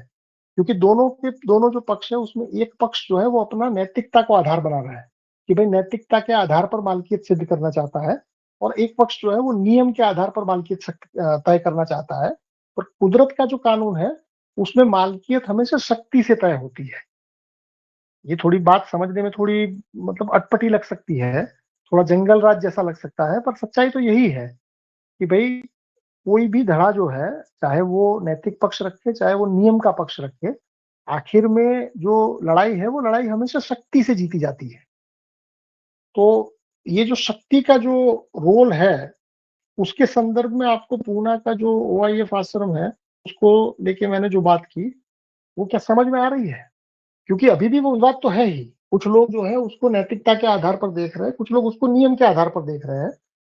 ये सारी चीजें आपको बताने का कारण यही है कि भाई ओशो और उनके आसपास जो भी चीजें चल रही है, उसका और हमारे इस कोर्स का एक लिंकअप है, ताकि आपको अब तक हमने जो जो बातें बताई, उस बातों का संदर्भ पता चले कि ये बातें बहुत व्यवहारिक है। आपके आसपास के जीवन में भी घटित हो रही है। इसके लिए जरूरी नहीं है कि वो OIF में या ओशो के नाम पर ही घटित हो रही हो। आप अपने आसपास अपना थोड़ा दृष्टि खोलेंगे तो आपको भी पता चलेगा कि आपके घर में, आपके पड़ोस में, आपके समाज में, आपके जहाँ आप गांव शहर में रहते हैं, वहां पर भी ये चीजें अपने लेवल पर काम करती है कि नियम और नैतिकता में व्यक्ति उलझा हुआ है ही। कभी वो नियम की बात करता है, कभी वो नैतिकता की बात करता है। अगर उसको ये पता चल जाए कि नियम और नैतिकता काम चलाऊ है, तो कम से कम इन दोनों में वो अपनी एनर्जी को लॉस नहीं करेगा और अपनी एनर्जी किसी ऐसे काम में लगाएगा जहां पर उसको पता ही है कि ये सब चीजें काम चलाऊ है। और काम चलाऊ है इसका मतलब ये नहीं कि वो सीधा उसके विरोध में आ जाएगा, और कम से कम वो उसकी अंतर्दृष्टि ये होगी कि ये चीजें काम चलाऊ है, तो मुझे मेरी शक्ति को डाइवर्ट करना या नहीं करना, वो पावर मेरे हाथ में होना चाहिए, ना कि इनके हाथ में। जी, इस पर आपकी कोई प्रतिक्रिया है तो दीजिए। रोनित जी, आप कोई और साथी कुछ बताना चाहें? जी जी। हाँ जी, तो ये आप बता रहे हो ना, इसके बारे में हमें इतना नॉलेज नहीं है, जो अंदर की बातें हैं, जो दो पक्ष की बातें आप कर रहे हैं। हमने तो अभी तक इसको बार बार से देखा था, और आपके माध्यम से ही पता लगा है कि ऐसे दो विचारधाराएं चल रही हैं, और जो अपना अपना साम्राज्य बनाने की कोशिश कर रही है, एक जो है लीगल तरीके से और एक जो है नैतिकता के आधार पर। लेकिन मेरे हिसाब से दोनों ही गलत हैं, देखिए वैसे तो। क्योंकि दोनों डाइवर्जन है। देखिए, दोनों गद्दी चाहते हैं भाई। जो एस्टैब्लिशमेंट है वो ये चाहता है कि ये गद्दी हमारी है, हम नहीं छोड़ेंगे। क्यों नहीं छोड़ेंगे? क्योंकि उसका हमारे पास लीगल आधार है। अब लीगल आधार को कोर्ट में प्रूव करना मतलब कि वो बरसों का काम है। ये दोनों धड़े जो है, वो अभी जो लोग लड़ रहे हैं वो मर जाएंगे तब भी वो लीगल नतीजा नहीं आएगा। मैं जो आप सबसे बात करना चाहता हूँ वो यही बात है कि भैया, लीगल हो या नैतिक हो, नैतिकता अनैतिकता पर्सनल है, पर लीगल और इलीगल जब बात आएगी तो पर्सनल नहीं है। पर मैं ये कह रहा हूँ कि वो भी पर्सनल ही है, क्योंकि उसका अल्टीमेट जो डिसीजन है वो शक्ति तय करती है। जी। और मैं इसको इस तरीके से देखता हूँ जी, अगर कोई भी राजा है, मान लीजिए अब जब गद्दी पे बैठेगा वो एक तरीके से राजा ही होगा, तो राजा को आप ये मान के चलो, अगर सरकार से उसको ये मिले कि भी हाँ तुम लीगली हो इसके राजा, तो फिर वो राजा भी गुलामी का ही राजा बनेगा। तो बहुत नैतिकता के बढ़िया, हिसाब बहुत से कोई राजा बनेगा तो वो भी फिर इतना दिन तक नहीं चल पाएगा, ढह जाएगा। राजा को हाँ। तो अपनी समझ और शक्ति दिखानी पड़ेगी अगर गद्दी पे बैठना है। राजा सिर्फ जी जी। समझ और शक्ति के द्वारा ही बैठ सकता है, बाकी सब भाई, उसका जो है ना वो ढह जाएगा। जी। राजा जो है वो ऊर्जा के, देखिए ऊर्जा के नियम पे तो आप राजा है, रंक है, राक्षस है, देवता है, कोई भी है, ऊर्जा के नियम के सामने तो हम सबका कोई चलने वाला है ही नहीं। तो मतलब कि जो आखिरी आधार है, और वो एकदम निष्पक्ष आधार है, अगर जीवन उसके ऊपर चले तो जीवन सार्थक दिशा में जाएगा। अगर उसकी जगह आपने नियम की आड़ दी या उसकी जगह आपने नैतिकता की आड़ दी, तो जैसा आपने कहा कि उसमें उसमें राजा जो है वो राजा वहां राजा रहता ही नहीं है, वहां राजा गुलाम हो जाता है। तो कुल मिलाकर मेरा केवल कहना यह है कि भाई, नियम और नैतिकता काम चलाऊ है, इस पक्ष को हिस्टोरिकली देखने के लिए मैं ये सारी बातें आपको बता रहा हूँ कि भाई, ओशो जैसा इतना प्रतिभावान व्यक्ति, जिसके इतने दुनिया भर में फॉलोअर थे, पैसों की कोई कमी नहीं थी, सपोर्ट की कोई कमी नहीं थी, उसको भी जब ये उलझाव रोक सकता है, तो आपको इसके तरीके जो है वो बहुत ही अनऑर्थोडॉक्स खोजने पड़ेंगे। अगर आप ऑर्थोडॉक्स तरीके से या बने बनाए रास्तों पर चल के इसका सॉल्यूशन ढूंढने जाएंगे तो मुश्किल काम है। इसलिए अब आपको ये समझना पड़ेगा कि ये सारी चीजें सरकारों ने अपने हाथ में रखी है, वो अपने हाथ में रख कैसे पाए। तब आपको पता चलेगा कि इसमें कहीं ना कहीं मुद्रा का रोल है। जैसे अमेरिका में जाके ओशो जो करना चाहते थे, जैसा हमने कल देखा था कि उनकी जो मेन मुहिम थी वो फ्री सेक्स, फ्री विल और फ्री मार्केट की थी, जिसमें से फ्री सेक्स के बारे में लगभग ओशो को जो समझता है वो संभोग से समाधि और उसके आसपास के जो तर्क है उसको वो थोड़ा भली भांति सुनता है, समझता है, अप्रिशिएट भी करता है। फ्री विल की जो वो बात करते हैं कि भाई आपकी इच्छा है, वो सही गलत नहीं होती है, तब तक भी व्यक्ति उनके साथ है। पर जैसे ही वो फ्री मार्केट की बात करते हैं, तो ये फ्री मार्केट का संदर्भ जो है, जिसमें उनकी जो किताब है समाजवाद से सावधान, तो ये सबसे कम पॉपुलर है। इवन ओशो जगत में जो व्यक्ति ओशो को फॉलो कर रहा है, माला पहन रहा है, ध्यान कर रहा है, सब कुछ जो कर भी रहा है, वो भी उनके इस पहलू से थोड़ा कम वाकिफ है। तो अगर हम उस पहलू के ऊपर समाज को जागृत करने की या इवन स्वयं को जागृत करने की बात करेंगे, तो उसके अंदर समग्रता से चीजों को देखने में आसानी होगी। क्योंकि ओशो की जो भी मुहिम थी वो फ्री विल और फ्री सेक्स के तक तो ठीक थी, उससे किसी सरकार को या समाज को भी एक लेवल के बाद प्रॉब्लम नहीं होती है। पर जब वो फ्री मार्केट की बात करेंगे तो फ्री मार्केट एकदम ऐसा पॉइंट है जहां पर जो शोषण करता है या जो नियम बनाने वाला है उसको अपनी गद्दी एकदम इनसिक्योर लगने लगती है। तो जब भी कोई व्यक्ति फ्री मार्केट की बात करेगा तो उसको ये बात करने के पहले थोड़ा टैक्टिक का इस्तेमाल करना पड़ेगा, थोड़ी कुछ इस तरह से बात करनी पड़ेगी ताकि हमला उसके ऊपर सीधा ना हो। तो यहाँ पर थोड़ी कृष्ण नीति आती है और मेरा व्यक्तिगत रूप से ये मानना है कि भाई ओशो का जो रजनीशपुरम का प्रोजेक्ट आगे नहीं बढ़ पाया उसका मूल जो कारण था पॉलिटिक्स तो था ही, पर पॉलिटिक्स के पास ऐसा क्या था जो इनके पास नहीं था। तो मैं कहूंगा कि पॉलिटिक्स के पास मुद्रा का कंट्रोल था और इनके पास स्वतंत्र मुद्रा नहीं थी। यदि स्वतंत्र मुद्रा होती तो फिर सरकारों के सामने इतना नतमस्तक होने की जरूरत नहीं पड़ती। हालांकि उस टाइम पर टेक्नोलॉजिकली भी स्वतंत्र मुद्रा पॉसिबल नहीं थी। तो इसके साथ मैं अब बिटकॉइन को भी लिंक करता हूं और कुछ जानकार लोग ये भी बताते हैं, हालांकि ये कोई वेरिफिकेशन इसका नहीं हो सकता, कि भाई बिटकॉइन जिन्होंने पैदा किया है वो डायरेक्टली और इनडायरेक्टली कहीं ना कहीं ओशो से जुड़े हुए लोग हैं। कि भाई स्वतंत्रतावादी जो लोग हैं उनके द्वारा इसकी खोज हुई होगी, क्योंकि उनको ये पता चला कि भाई चाहे आप कितने भी चेतनावान हो पर असुरी शक्ति का जो मेन पावर है वो मनी पावर है। क्योंकि मनी हर एक व्यक्ति को अफेक्ट करती है, हर एक व्यक्ति किसी भी मुहिम से चाहे वो जुड़ जाए पर आखिर में तो वो दाल रोटी के ऊपर आ ही जाता है। और वो दाल रोटी यदि मुद्रा के साथ लिंक है तो जाहिर सी बात है कि अगर वो चीज मुद्रा के साथ लिंक है और मुद्रा जो है वो सरकार के कंट्रोल में है तो आप चाहे कितनी भी बात कर लीजिए एक मोमेंट पर आके तो आपको सरकार के सामने नतमस्तक होना ही पड़ेगा। तो उस हिसाब से वो जो मुहिम अधूरी है, अटकी हुई है, उसको आगे ले जाने में ये स्वतंत्र मुद्रा की बात जो है वो कहीं ना कहीं हेल्पफुल है, कहीं ना कहीं वो एक एड ऑन है। उससे आप कितना आगे बढ़ पाएंगे कितना नहीं बढ़ पाएंगे वो बात की बात है, पर कम से कम वो एक बहुत बड़ा रेजिस्टेंस था जो अगर व्यक्ति समझ के साथ आगे बढ़े तो अब वो रेजिस्टेंस के ऑप्शन अवेलेबल है। जी अच्छा, इसमें ना एक सवाल ये बनता है, जैसे हम जब इस कोर्स को पूरे तरीके से समझते हैं ना तो मेरे को एक चीज समझ में आई, दो चीजें एक साथ हुई हैं। एक तो जो हमने बात की थी 1971 में निक्सन शोक, यस और 1970 में ही जब रजनीशपुरम की खोज हुई है, तो दोनों चीजें एक साथ हुई हैं। तो इस चीज को हम लिंक करके कैसे देखें? मतलब क्या ओशो को ये चीज नहीं दिख रही थी कि भाई गोल्ड स्टैंडर्ड से फिएट मनी की तरफ चीजें जा रही हैं, तो वो वहां भी समझ सकते थे? अगर देखिए क्या उनको ऐसा ये है, चीज दिखी या क्या कुछ? ऐसा है कि ओशो आध्यात्मिक व्यक्ति थे पर इकोनॉमिक्स के बारे में उतना उनको पता होना ये हम उनसे कुछ ज्यादा ही उम्मीद लगा रहे हैं। उन्होंने हालांकि समाजवाद से सावधान भी कहा था, पर ये सब करने के बाद भी ओशो एक व्यक्ति ही थे।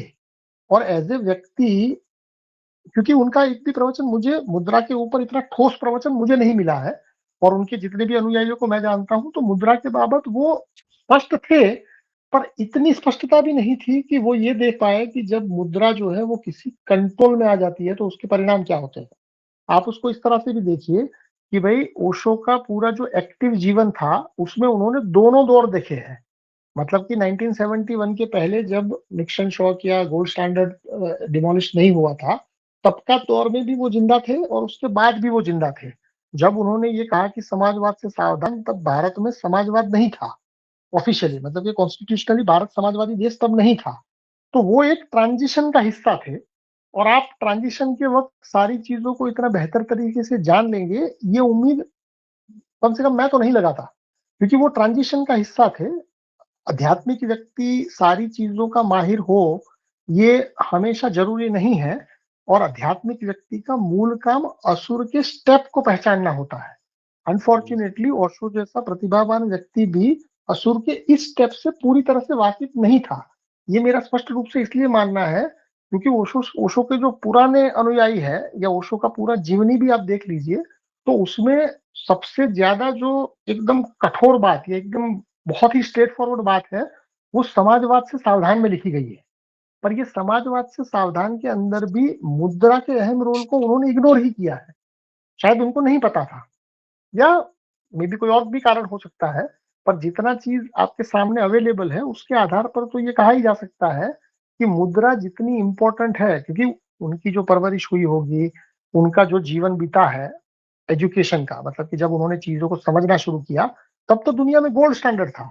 तो गोल्ड स्टैंडर्ड से पीएच स्टैंडर्ड का आना, ये अपने आप में एक ऐसा मूव है जो कि दुनिया भर में होने के बावजूद भी अच्छे से अच्छे, बड़े से बड़े आदमी को भी इसके इम्प्लीकेशन तो बाद में पता चले हैं। वो जब बोला गया, जैसे आज की तारीख में मान लीजिए कि भारत सरकार नोटबंदी करे, तो जब कोई भी सरकारी कोई अनाउंसमेंट होता है तो उस अनाउंसमेंट के पहले वो बहुत सारा तैयारी कर लेते हैं ताकि उस स्टेप को वो जस्टिफाई है इस तरह से प्रेजेंट करते हैं।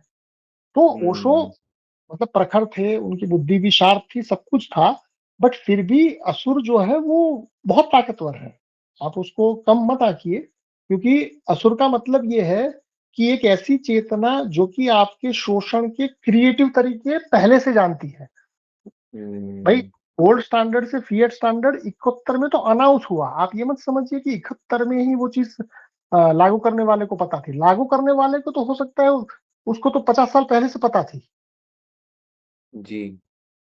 1913 में जब फेडरल रिजर्व की स्थापना हुई, तो फेडरल रिजर्व की स्थापना का मूल बिंदु ही ये था कि हमको गोल्ड स्टैंडर्ड को डिमोलिश करना है। पर डिमोलिश रातों रात नहीं होता, उसके लिए एक बहुत लंबा समय चाहिए, क्योंकि जब पूरे विश्व पर यदि आपको कोई चीज बदलनी है तो उसके लिए दिमाग में जगह पैदा करनी होती है। तो पहला विश्व युद्ध, दूसरा विश्व युद्ध, ओशो ने हमेशा युद्धों के बारे में, राजनीति के बारे में कटाक्ष तो किए हैं, पर फिर भी उनका कोई ऐसा प्रवचन मुझे कम से कम नहीं मिला है जहां वो शुद्ध रूप से ये कह पाए कि इसके पीछे क्या स्ट्रेटजी है। भाई युद्ध के पीछे एक ही स्ट्रेटजी होती है कि आपको डिवाइड करना है। आज की तारीख में भी दुनिया भर में जो वेपन इंडस्ट्री है, वो वेपन इंडस्ट्री आपको डिवाइड करने के लिए है। पर आपको डिवाइड करने के साथ यदि वेपन इंडस्ट्री है तो साथ में फिर वो अहिंसा की भी बात करते हैं। तो अब ये विरोधाभास आपको समझ में आना चाहिए कि वो तुमको कह रहे हैं कि हथियार छोड़ दो और खुद हथियार बना रहे हैं, इसका क्या मतलब हुआ? इसका मतलब ये हुआ कि वो आपकी एनर्जी को डाइवर्ट कर रहे हैं। उनको पता है कि एनर्जी जो है वो मरती नहीं है, तो वो आपको एनर्जी से डाइवर्ट इसलिए कर रहे हैं ताकि आप उसका सामना जब करने आए तब आपके पास समझ हो पर एनर्जी ना हो। और चीजें जो है वो केवल समझ से नहीं आती, ऊर्जा और शक्ति दोनों लगती है, मतलब शक्ति और इच्छा दोनों लगती है। तो कुल मिलाकर ये कोर्स जो है, इस कोर्स में जो भी मैं संदर्भ ले रहा हूँ, चाहे वो पौराणिक हो, चाहे ओशो की जीवनी से हो, चाहे कुछ भी हो, उसका मेरा तात्पर्य केवल इतना है कि आप दुनिया का जो मूल है, भाई ऊर्जा के नियम को ओशो नहीं तोड़ सकते, मैं नहीं तोड़ सकता, आप नहीं तोड़ सकते, वैसे असुर भी नहीं तोड़ सकता। तो अब असुर जो है वो हम सबसे ज्यादा इंटेलिजेंट, ज्यादा समझदार, ज्यादा मैच्योर है। तो हमको यदि उसका सामना करना है तो हमको इस मूल बिंदु को नहीं भूलना है कि ऊर्जा जो है वो डाइवर्ट की जा सकती है। आप यदि समझ रहे हैं कि उसको मारा नहीं जा सकता, पैदा नहीं किया जा सकता, तो असुर को भी ये पता है और आपको भी ये पता है। पर असुर को ये पता है कि ये डाइवर्ट की जा सकती है प्रेशर के गेम से। तो प्रेशर के गेम से हटना ये अपने आप में एक सुरक्षा कवच है। पर प्रेशर के गेम से हटने के लिए आपके पास वो समझ चाहिए जो कि एकदम रॉ है, एकदम बुनियादी है, चाहे उसको कोई माने या ना माने। जी। जी। तो और कोई सवाल है तो पूछिए। हाँ जी भाई, और कोई साथी जो भी हमारी बातचीत हो रही है उसमें से यदि आपके दिमाग में कोई और सवाल पैदा हो रहा है तो मैं उसका स्वागत करता हूँ। कुछ भी, एनीथिंग। जी। तो अब अभी ओशो जगत में अभी क्या हो रहा है उसके ऊपर बात करेंगे। हालांकि हमने बातों बातों में इसका जिक्र किया ही है। आप में से काफी लोगों को ये लगेगा कि भाई ओशो के नाम पर अभी जो हो रहा है वो व्यक्ति अपनी क्षमता के अनुसार कर रहा है। बात ठीक है भाई, जो भी कोई आश्रम चला रहा है, जो भी कोई उसका लाइब्रेरी चला रहा है, जो भी कोई उसके ऑडियो वीडियो को प्रमोट कर रहा है, उसके नाम का चोला पहन रहा है, जो कुछ भी कर रहा है, तो हकीकत ये है कि ये सब कुछ आपको करने इसलिए दिया जा रहा है व्यवस्था द्वारा, सरकारों द्वारा, क्योंकि उसमें कोई रिस्क नहीं है। जब आप ओशो के नाम पर केवल ध्यान की बात करेंगे, केवल आत्म रूपांतरण की बात करेंगे, पर प्रैक्टिकल आपका कोई अप्रोच ही नहीं होगा, तो उससे सरकारों को कभी कोई दिक्कत नहीं होगी, क्योंकि आपका जो भी मुहिम है वो व्यक्ति की ऊर्जा को डाइवर्ट ही कर रहा है। मतलब कि जब तक आप मुद्रा की बात नहीं करेंगे, जब तक आप व्यवस्थाओं के दुष्परिणामों की बात नहीं करेंगे, जब तक आप डेमोक्रेसी क्या है उसके ऊपर खुल के बात नहीं करेंगे, तब तक आपको दिक्कत नहीं होगी। और क्यों दिक्कत नहीं होगी? क्योंकि आपके माध्यम से जो संभावना है विद्रोह की, जो संभावना है जागने की, वो संभावना को आप ही जब कम कर रहे हैं तो किसी को क्या समस्या होगी? तो कुल मिलाकर आज की तारीख में जितने भी ओशो के नाम पर जो चल रहा है, मैं उन सबको यही कह रहा हूं कि भाई ये सारी की सारी चीजें आपको सुलाने के लिए है। आज की तारीख में ओशो का कोई भी आश्रम या कोई भी संगठन या कोई भी मुहिम ऐसी नहीं है जहां पर फ्री मार्केट छोड़िए, फ्री मार्केट तो बहुत, वो तो ओशो के लिए भी मुश्किल था, तो आज के लोगों के लिए तो ज्यादा मुश्किल होगा। पर इवन ओशो जो कर पाए थे, कम से कम फ्री विल और फ्री सेक्स की बात को कर पाए थे, आजकल वो भी नहीं हो रहा है। क्या आपको ये बात पचती है कि भाई फ्री विल और फ्री सेक्स की बात ओशो के टाइम पर जितना उनके आश्रमों में संभव थी, आज की तारीख में वो संभव नहीं है? या आपको ये लगता है कि पहले समाज जो था वो ज्यादा रूढ़ियों से बंधा था, अभी तो मुक्त समाज है, आपको ये लग रहा है? कुल मिलाकर मेरा एनालिसिस ये है कि भाई ओशो की जो मूल संदेश था वो फ्री मार्केट, फ्री सेक्स और फ्री विल की बात थी। तो उनके टाइम पर फ्री मार्केट के ऊपर हमला हुआ, बाकी चीजें रही, बाकी चीजों को ओशो कह पाए, बाकी चीजों को आश्रमों में एग्जीक्यूट भी कर पाए। पर अनफॉर्चुनेटली आज की तारीख में उनके नाम पर जो हो रहा है उसमें से ये तीनों चीजें गायब है। इसके ऊपर किसी को कुछ कहना है तो कह सकते हैं। क्या आपको लगता है? हाँ जी, हाँ जी। फ्री मार्केट का मतलब समझाओ जरा। मान लीजिए कि आपके पास गाय है और आपके पास दूध है और मेरे पास सब्जी है, तो अब आपका दूध आप किस कीमत पर देंगे, उसकी गुणवत्ता क्या होगी, और मेरी सब्जी मैं किस गुणवत्ता पे दूंगा और उसका रेट क्या होगा, ये यदि आप और मैं तय कर रहे हैं, बायर और सेलर, प्रोड्यूसर और कंज्यूमर, उपभोक्ता और उत्पादक, यदि वो तय कर रहे हैं तो उसको फ्री मार्केट कहते हैं। फ्री मार्केट मतलब मुफ्त नहीं, फ्री मार्केट मतलब कि खरीदने और बेचने वाला उसकी टर्म तय कर रहा है, उसको फ्री मार्केट कहते हैं। मतलब फ्री मार्केट में कुछ लीगल या इलीगल नहीं होता। फ्री मार्केट के अंदर आप सिगरेट बेचे या आप शराब बेचे या आप गांजा बेचे, वो सब अलाउड है।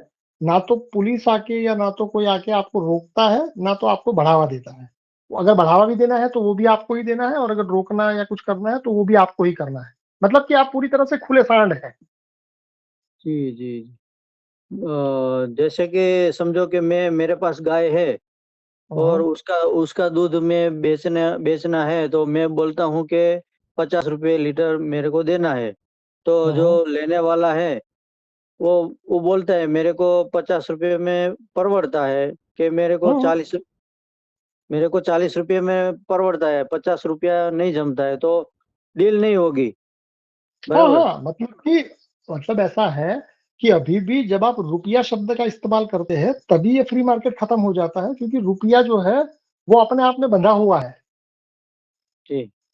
आपको शायद लगेगा ये कि भाई आपने 40 कहा, खरीदने वाले ने 50 कहा, फिर आप दोनों ने 45 में डील डन की, ये फ्री मार्केट हुआ? नहीं, ये फ्री मार्केट नहीं हुआ, क्योंकि आपने बीच में जो चीज रखी वो तो ऑलरेडी बंधी हुई है। जी जी जी जी।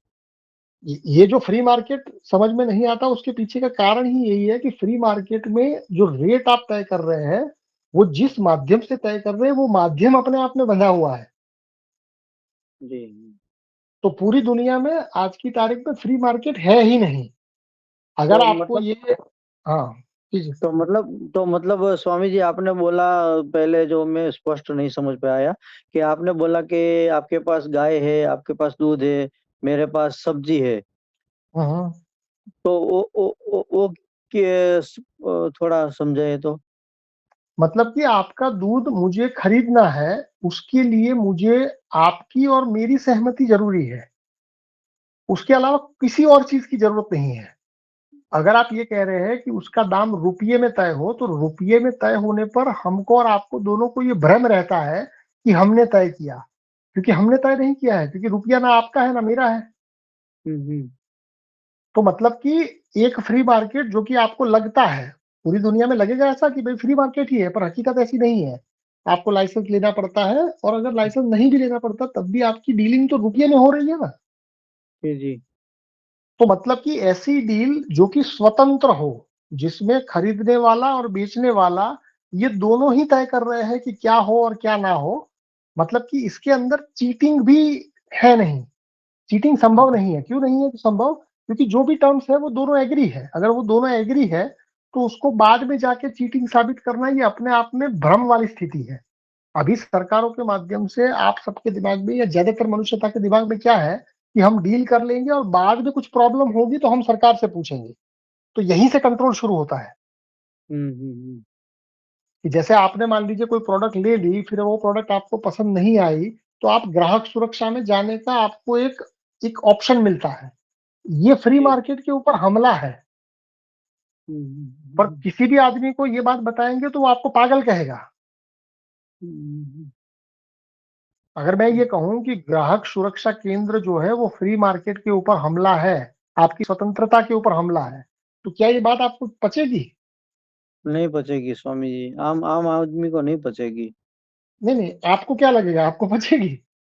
है मेरे को भी वैसे समझो कि अगर अभी तो पैसा रुपया है ही, बराबर।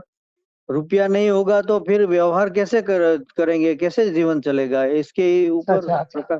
मतलब जीवन पुराना है या रुपया पुराना है? पुराना क्या है दोनों में से? जीवन पुराना है। ओके, तो आप जो मुझे पूछ रहे हैं कि भाई रुपया नहीं होगा तो जीवन कैसे चलेगा, तो मैं आपको पूछ रहा हूँ कि कैसे चलता था। भाई रुपया तो पुराना है नहीं ना, रुपया तो अभी अभी आया है। तो मतलब कि रुपया है तो जीवन है ऐसा नहीं है, जीवन था इसलिए रुपया था। जी।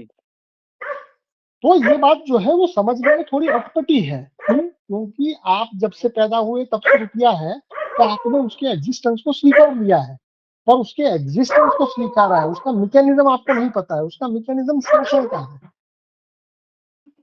जी।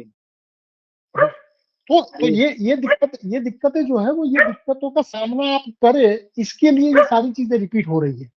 भाई स्वस्थ मुद्रा आपके पास फिलहाल नहीं है। फिलहाल जो मुद्रा है उस मुद्रा का मोटिव आपका शोषण है, और ये शोषण का व्यापक एग्जाम्पल जो है वो मैंने आपको दिया ओशो के माध्यम से, कि भाई ओशो की पूरी मुहिम जो थी, वो पूरी मुहिम का मूल बिंदु आज की तारीख में आपके दिमाग को समझाया तो नहीं जाता, पर यदि कोई समझाने आएगा तो आपको समझ में भी नहीं आएगा, क्योंकि दिमाग जो है वो ऑलरेडी कैप्चर्ड है, ऑलरेडी उसका किडनैप हो चुका है। जी। ऐसा तो नहीं लग रहा मैं अपनी बात आपके कुछ थोप रहा हूँ, ऐसा नहीं लग रहा? नहीं मतलब ओशो के पास ये मतलब ये जो मुद्रा की समस्या नहीं होती तो उसको कोई समस्या नहीं आती, ऐसा कहने का है आपका? मेरा कहना ये है कि मुद्रा ने पूरे जगत को बांधा हुआ है, ओशो को भी बांधा हुआ था, और मेरे हिसाब से ओशो को भी इस चीज का पूरा पता नहीं था, अनफॉर्चुनेटली। हाँ वो तो मैं समझ गया स्वामी जी के मतलब ओशो को ये जो मुद्रा की समस्या नहीं होती, ये जो तो तकलीफ नहीं होती है। देखिए, कुल मिलाकर आपको कंट्रोल करने के लिए सरकारों के पास जो आखिरी वेपन है वो लीगल और इलीगल का ही है। लीगल हाँ। और लीगल इलीगल साबित करने के लिए कहीं ना कहीं मुद्रा का रोल आता है, डायरेक्टली या इनडायरेक्टली। जी। तो आई होप कि आपको ये बातें समझ में आ रही है। आप सबकी एक आखिरी प्रतिक्रिया लेना चाहूंगा आज के विषय में। हमने जो बात की वो ओशो के नियो संन्यास की बात की, रजनीशपुरम की बात की, उनका जो पूना का आश्रम है उसकी बात की, और अभी उनके नाम पर जो चल रहा है उसकी बात की। और इसके माध्यम से हम समझने की ये कोशिश कर रहे थे कि मुद्रा का क्या रोल है, नियम नैतिकता का क्या रोल है, और मनुष्यता जो है वो नियम और नैतिकता में किस तरह से जकड़ी हुई है।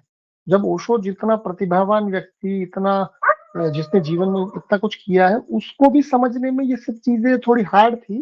तो आपको और मुझको हार्ड लगी, इसमें कोई समस्या नहीं है, पर कम से कम हमको धीरे धीरे अपने कदम आगे बढ़ाने चाहिए ताकि इस चीज से हम थोड़ा ऊपर उठ पाए।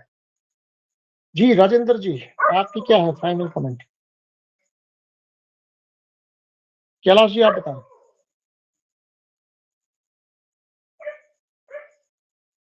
आज के विषय पर आपकी आखिरी कमेंट। आज हमने जो बात की वो ओशो मूवमेंट की बात की। जी विश्वजीत।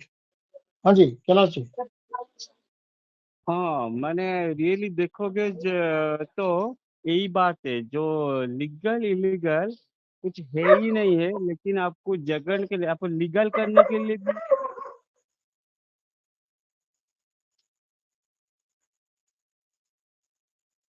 जी विश्वजीत आप बताइए।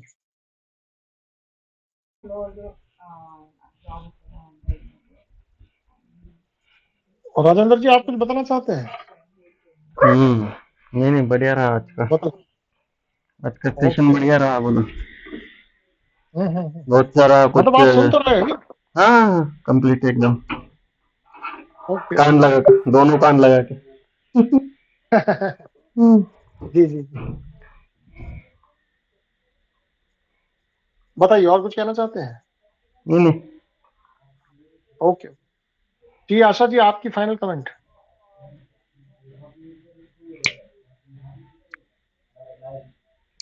अंकुश जी आप बताइए। नहीं, अभी तक जो भी बातचीत हुई है बड़ी और जो भी व्यक्ति आत्म रूपांतरण के लिए या फिर अपने मूल स्वभाव को जानने के इच्छुक हो तो उसके लिए बड़े ही सहायक होगी, और एक नया दृष्टिकोण अपने को हर दिन जानने के लिए मिलता है। आज का जो ओशो को लेकर के जो बात थी उसमें बड़ी स्पष्ट जिस तरह से उनको नीचा किया गया है, उनको जिस तरह से हटाया गया, उसमें इस चीज का बहुत बड़ा अहम रोल था। उसमें ये व्यवस्था जिसकी बात आपने की, कानून और जिस चीज की, वो एक बहुत बड़ा रोल था, मतलब एक रोल था उसका। तो ये भी समझ में आए कि दो चीजों पे तो अग्री है जिसकी उन्होंने बात खुल के की, लेकिन जब तीसरी चीज है फ्री मार्केट, एक ऐसा मुद्दा है कि उसके लिए आपको कानून का सहारा लेना पड़ता है। अगर वही खत्म हो गया तो फिर ये जो असूली सत्य है या फिर जो जिसको आज हम सरकार कहते हैं, जिसको हम व्यवस्था कहते हैं, वो उसका अस्तित्व बचेगा नहीं। जी जी जी जी, रोनित जी आप बताएं फाइनल कमेंट। एक बार ना आप इस पे प्रकाश डालिए, जो नियो संन्यास मूवमेंट थी ना, इस पे थोड़ा सा एक बार आप प्रकाश डालिए कि किस तरीके से जैसे नियो संन्यास मूवमेंट में हम चल सकते हैं। देखिए नियो संन्यास का पहले मतलब समझिए। नियो संन्यास मतलब ओशो ने पलायनवादिता जो थी उसको जागरूकता में बदलने की बात की। उसने ये कहा कि भाई अब तक का जो भी धर्म है, जो भी शास्त्र है, या जो भी अब तक की आध्यात्मिक यात्रा है, उसमें त्याग को महत्व दिया गया है। तो उन्होंने शायद मतलब मॉडर्न एरा में वो पहले इंसान थे जिन्होंने ये कहा कि भैया तुम भागो मत, तुम जागो, तुमको किसी चीज से भागना नहीं है, तुमको जागना है। और उन्होंने ये चीज सभी भागे हुए व्यक्तियों को कही। जो मैंने कहा ना कि भाई उनके जो 60 के और 70 के दशक में पूरे विश्व के अंदर एक हिप्पी कल्चर चला था, जहां पर जो लोग अपने आप से खुश थे, जो लोगों के पास जीवन की सारी फैसिलिटी मौजूद थी, उनको भी जीवन जो है वो काटता था। जीवन जो है उसमें बहुत सारी कंफ्यूजन थी। तो उस कंफ्यूजन के लिए उन्होंने इसका पूरा पूरा विरोध करना शुरू कर दिया। तो ओशो ने केवल ये कहा कि केवल विरोध से काम नहीं चलेगा, तुमको उसके साथ जागरूकता चाहिए। अब कोई भी महापुरुष आके जब भी समाज के विपरीत कोई बात करता है तो उस बात को पूरे समाज पर कम से कम पॉपुलराइज करने के लिए उसको कोई ना कोई मुहिम छेड़नी पड़ती है। तो उन्होंने उस मुहिम का नाम रखा नियो संन्यास। अब नियो शब्द में भी आप देखिए कि NEO, नियो जो है वो वननेस की ओर इशारा है कि भाई दुनिया जो है वो एक है मूल रूप से।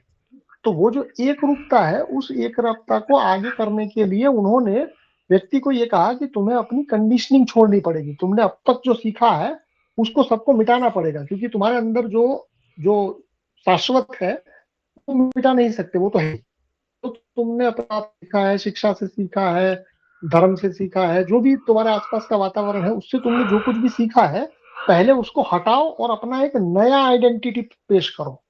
अब नए आइडेंटिटी से आप ऐसा मत समझिए कि वो आपके मूल को मिटा सकते हैं, वो तो किसी का बाप नहीं मिटा सकता।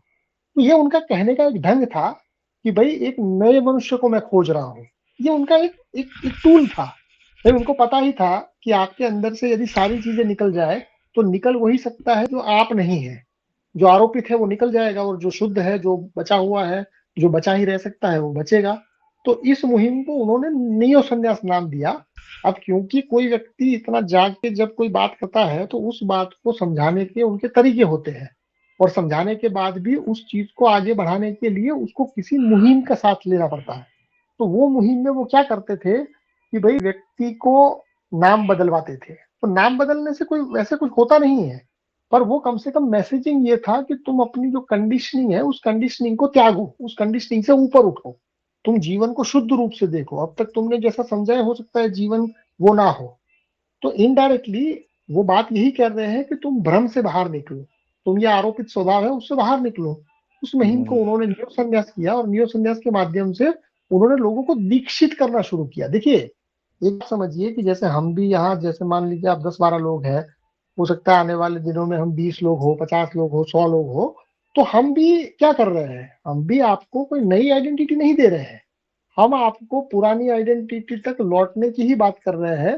पर इसके बीच में जो भी कुछ आरोपित है, जो कुछ भी आपने मान रखा है, उसको हम लोग आर्ग्यूमेंट से, तर्क से, बुद्धि से, एग्जाम्पल से, दृष्टांतों से, किसी भी प्रकार से उसको तोड़ने की कोशिश कर रहे हैं।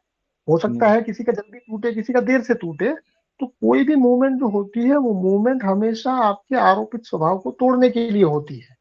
यहाँ मैं भी वही कर रहा हूँ, आज से 70-80 साल पहले ओशो ने भी वही किया था, और भविष्य में भी जो भी चेतना आएगी और जो कुछ भी समाज के बारे में देखेगी, जानेगी, समझेगी, और उसको लगेगा कि ये तो बर्फ जमी हुई है, तो उस बर्फ को तोड़ने के लिए वो कोई मुहिम चलाएगा। अब हो सकता है कोई मुहिम, जरूरी नहीं है कि सारी मुहिम का क्वांटम जो है वो सेम ही हो। कोई मुहिम हो सकता है कि आपको समझ में आए, हो सकता है आपको ना समझ में आए, पर व्यापक रूप से नियो संन्यास हो या कोई भी हो, अगर आप पर्टिकुलरली नियो संन्यास की बात कर रहे हैं, तो आज की तारीख में ट्रेडिशन तो वही है। अभी भी आप ओशो आश्रम में जाएंगे या किसी ओशो के शिविर में जाएंगे, तो आपको वो इनविटेशन मिलेगा कि भाई आओ तुम दीक्षा ले लो। पर जब आप उसकी आंखों में आंखें डाल के कहेंगे कि भाई ये दीक्षा तुम क्यों दिलवा रहे हो, तो उसका उत्तर उसके पास नहीं है। ओशो ने क्योंकि ये खुद चलाया था तो उसको पता है।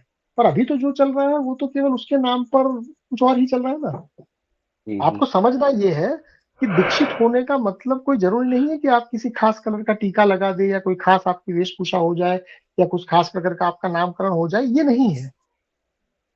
रूपांतरण तो तब होता है कि जब आप उस मूल स्वभाव को जान ले जो आपके पास पहले से है, और जो कभी हट ही नहीं सकता। पर इस चीज को जब भी आप एक मास के साथ ले जाएंगे, जैसे अभी भी हम लोग जो 7-8 लोग जो रेगुलर बात करते हैं, तो जरूरी नहीं है कि हर एक व्यक्ति मेरी बातों को सेम लेवल से समझे। भाई किसी को बातें ज्यादा समझ में आएगी, किसी को कम समझ में आएगी। ये मुहिम है, इसमें मैं आपको कन्वर्ट नहीं कर रहा हूं, मैं आपको एक दिशा दे रहा हूं, मौका दे रहा हूं कि यदि आप चाहे, यदि आपको मेरी बातें समझ में आ रही है, तो हम एक यात्रा शुरू कर सकते हैं। और उस यात्रा के हम लोग अब ऑलरेडी, समझ का जो स्तर है वो समझ के स्तर पे ये आखिरी बिंदु है। अब कल से जो बात होगी वो समझ की नहीं होगी, हमने जो समझना था वो समझ लिया। अब करना क्या है उसकी बात होगी। और करना मतलब कि अब व्यवस्था कैसे बनानी है। हमारे सामने जो शक्तियां हैं वो तो बहुत पावरफुल है, तो उस पावरफुल शक्तियों को हम मिटा नहीं सकते, पर उसके रहते हुए भी हम क्या कर सकते हैं, हमारे लिए क्या संभावना है, उसके ऊपर बात करेंगे। जी जी, बहुत बहुत धन्यवाद। अभी भी कोई डाउट बचा है तो बताइएगा। और कभी कभी हो सकता है कि मेरा अगर लंबा जवाब है और आपको लगता है कि मैं आपके बिंदु को मिस कर रहा हूँ, तो आप मुझे रोक के पूछ भी सकते हैं। नहीं समझ आ गया जी अब तो। जी संजय जी, आपकी आखिरी कमेंट। स्वामी जी, आपकी बात है ना, वो बहुत समझने लायक है। और जो ऊर्जा के नियम से ही आप बात करते हैं, बराबर है। आपको समझ में आ रही है ना? बिल्कुल, तभी मैं बोलता हूँ, वरना नहीं बोलता मैं। चलिए आपको चलिए, अच्छा बहुत लगे, दूसरों को अच्छा लगे, इसके लिए नहीं बोलता हूँ। अरे बहुत बहुत बढ़िया, बहुत। जी विश्वजीत, आज के सेशन के ऊपर आपका जो भी फाइनल कमेंट है वो करिए।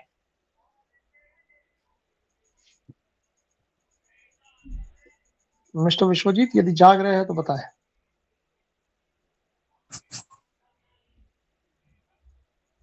जी आर के मौर्य जी, आप तो शायद सो ही गए होंगे, फिर भी यदि जाग रहे हैं तो बताइए। जी विश्वजीत। जी, आज का जो ओशो के बारे में आपने बताया वो नया ही सीखने को मिला। और इलीगल इलीगल में जो आपने डिफरेंशिएट किया वो भी मुझे समझ में आया कि ये व्यवस्था लोगों को कैसे परेशान कर सकती है, लीगल इलीगल दोनों हाथों से, मतलब दोनों रूप से। और व्यवस्था परिवर्तन और ये वगैरह सब तो अच्छा रहा, मतलब कुछ नया आइडिया लगा कि ओशो ओके। को हम लोग सोचते थे कि उसका पॉपुलैरिटी के बारे लिए उसको निकाला गया, कोई उस पे ये हो गया वो हो गया, लेकिन लीगल इनलीगल का तो उस पे रेप रेप भी आता है, किसी को परेशान करना भी आता है, किसी को कुछ भी। तो लीगल इनलीगल में तो पूरा कानून ही आ जाता है, तो इसको कैसे डिफरेंशिएट करें? और ये भी समझिए कि लीगल इलीगल, एक्चुअल में लीगल इलीगल की व्याख्या किसी के पास नहीं है। सुप्रीम कोर्ट का जज भी नहीं बता सकता कि लीगल इलीगल क्या है। तो लीगल वही और तो। इलीगल का आपको एक डाइवर्जन दिया गया है कि भाई आप पूरा शक्ति से भरे हुए हैं। और मुझे ये पता चल गया कि ये विश्वजीत के पास इतनी शक्ति है कि इसकी शक्ति से मेरी कुर्सी टूट सकती है। तो अब मैं क्या करूंगा, उसको सीधा सीधा कुछ नहीं करूंगा, पर अब मैं उसको एक ऐसे केस में उलझा दूंगा कि उसकी सारी शक्ति वहां लगे, मेरे पास आए ही नहीं। जी। तो ये मतलब असुरी शक्तियों का एक बहुत ही टैक्टिकल मूव है। उसको पता है कि भाई विश्वजीत का सामना मैं सीधा सीधा नहीं कर सकता क्योंकि उसके पास बहुत शक्ति है। तो वो क्या कर रहा है कि विश्वजीत को कोर्ट के पास भेज रहा है कि तू अपना शक्ति वहां दीवार से टकरा और दीवार से अपना सर फोड़, ताकि तुम्हारी कम से कम शक्ति तो खत्म हो जाए, फिर मैं तुमको आराम से काबू कर लूंगा, तब तक तुम्हारा जीवन भी खत्म हो जाएगा। सही बात है। देखिए, अब तक आज हमारा ये जो 16वां दिन था, तो अब हम कल से जो बात करेंगे, तो कल से जो बात करेंगे उसके अंदर हम अब किसी मॉडल की बात करेंगे कि भाई हमने ये दुनिया भर का जो भी समझना था ओशो के माध्यम से या नियम नैतिकता के माध्यम से या पौराणिक कथाओं के माध्यम से, मुद्रा के रूप के माध्यम से, अब ये सारी समझ का हमको करना क्या है। तो आने वाले 3 दिनों में हम 3 स्तर पर बात करेंगे। कल की जो बात होगी उसमें हम लोग ऐसी बात करेंगे जिसको करने के लिए आपको शक्ति चाहिए और इच्छा चाहिए, दोनों बहुत व्यापक रूप से चाहिए। अब मैं ये नहीं कह रहा हूं कि आपके पास कितना है कितना नहीं है, वो मैं नहीं जानता, पर कम से कम हम कल ऐसे 2 मॉडल के ऊपर बात करेंगे जो कि अगर आप स्वतंत्र जीवन जीना चाहते हैं और आपके पास इच्छा और शक्ति की मतलब प्रचुर मात्रा है, बहुत सारा इच्छा भी है, बहुत सारा शक्ति भी है, तो उस मॉडल के ऊपर फिर आप देखिएगा कि आपकी शक्ति और इच्छा कहाँ फिट बैठती है। फिर दूसरे दिन जो हम बात करेंगे उसके ऊपर थोड़ा आपकी इच्छा चाहिए, शक्ति थोड़ी कम होगी तो चलेगी, ऐसा नहीं है कि जीरो चाहिए, शक्ति थोड़ी चाहिए। और तीसरे दिन जो हम बात करेंगे उसमें शक्ति लगभग ना के बराबर चाहिए। अगर आपकी इच्छा प्रकट है तो आप उसके ऊपर आगे बढ़ सकते हैं।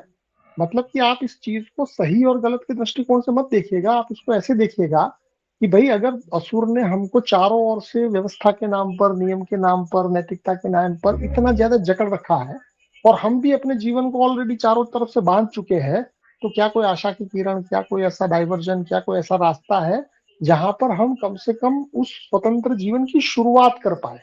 तो उस शुरुआत के 3 चरण हमने डिसाइड किए हैं। पहला चरण ये है कि जिसमें थोड़ा शक्तिमान लोग जो है वही वो कर पाएंगे। दूसरा जो है उसमें थोड़ा कम शक्ति होगा तो भी चलेगा। और तीसरे में लगभग ना के बराबर भी शक्ति होगी। यदि आपको ये सारी चीजें इंटरेस्टिंग भी लगती है तब भी आप उस रास्ते पर चल सकते हैं। तो कुल मिलाकर आने वाले 3 दिनों में हम बहुत ही प्रैक्टिकल बात करेंगे। मैं ये मान के बात करूंगा कि आपको अब तक की जितनी भी मैंने बातें की है वो आपको समझ में आई है। अगर फिर भी कल आपको कोई सवाल पूछना है, अब तक का जो भी हमारा 16 दिन का यात्रा रहा उसके ऊपर किसी भी बिंदु पर आपको कुछ भी मुझे पूछना है, समझना है, बहस करनी है, तो दिन भर आप मुझे करिएगा, बात करिएगा। क्योंकि रात से हम जो बात करेंगे उसमें हम ये मान के चलेंगे कि अब आपको थियोरेटिकली सब समझ में आ गया है, तो प्रैक्टिकली क्या क्या स्कोप है, क्या क्या हम कर सकते हैं, उसके बारे में हम कल से बात करेंगे। आई होप कि आप सबको मजा आ रहा है। और वैसे रात को हम लोग 1 घंटे से 2 घंटे तक तो पहुंच ही गए हैं। तो आई होप कि कल भी हम ज्यादा से ज्यादा लोग जुड़ेंगे और बात करेंगे। शुभ रात्रि आप सभी को और कल आपका फिर से स्वागत है। शुभ रात्रि। नमस्कार।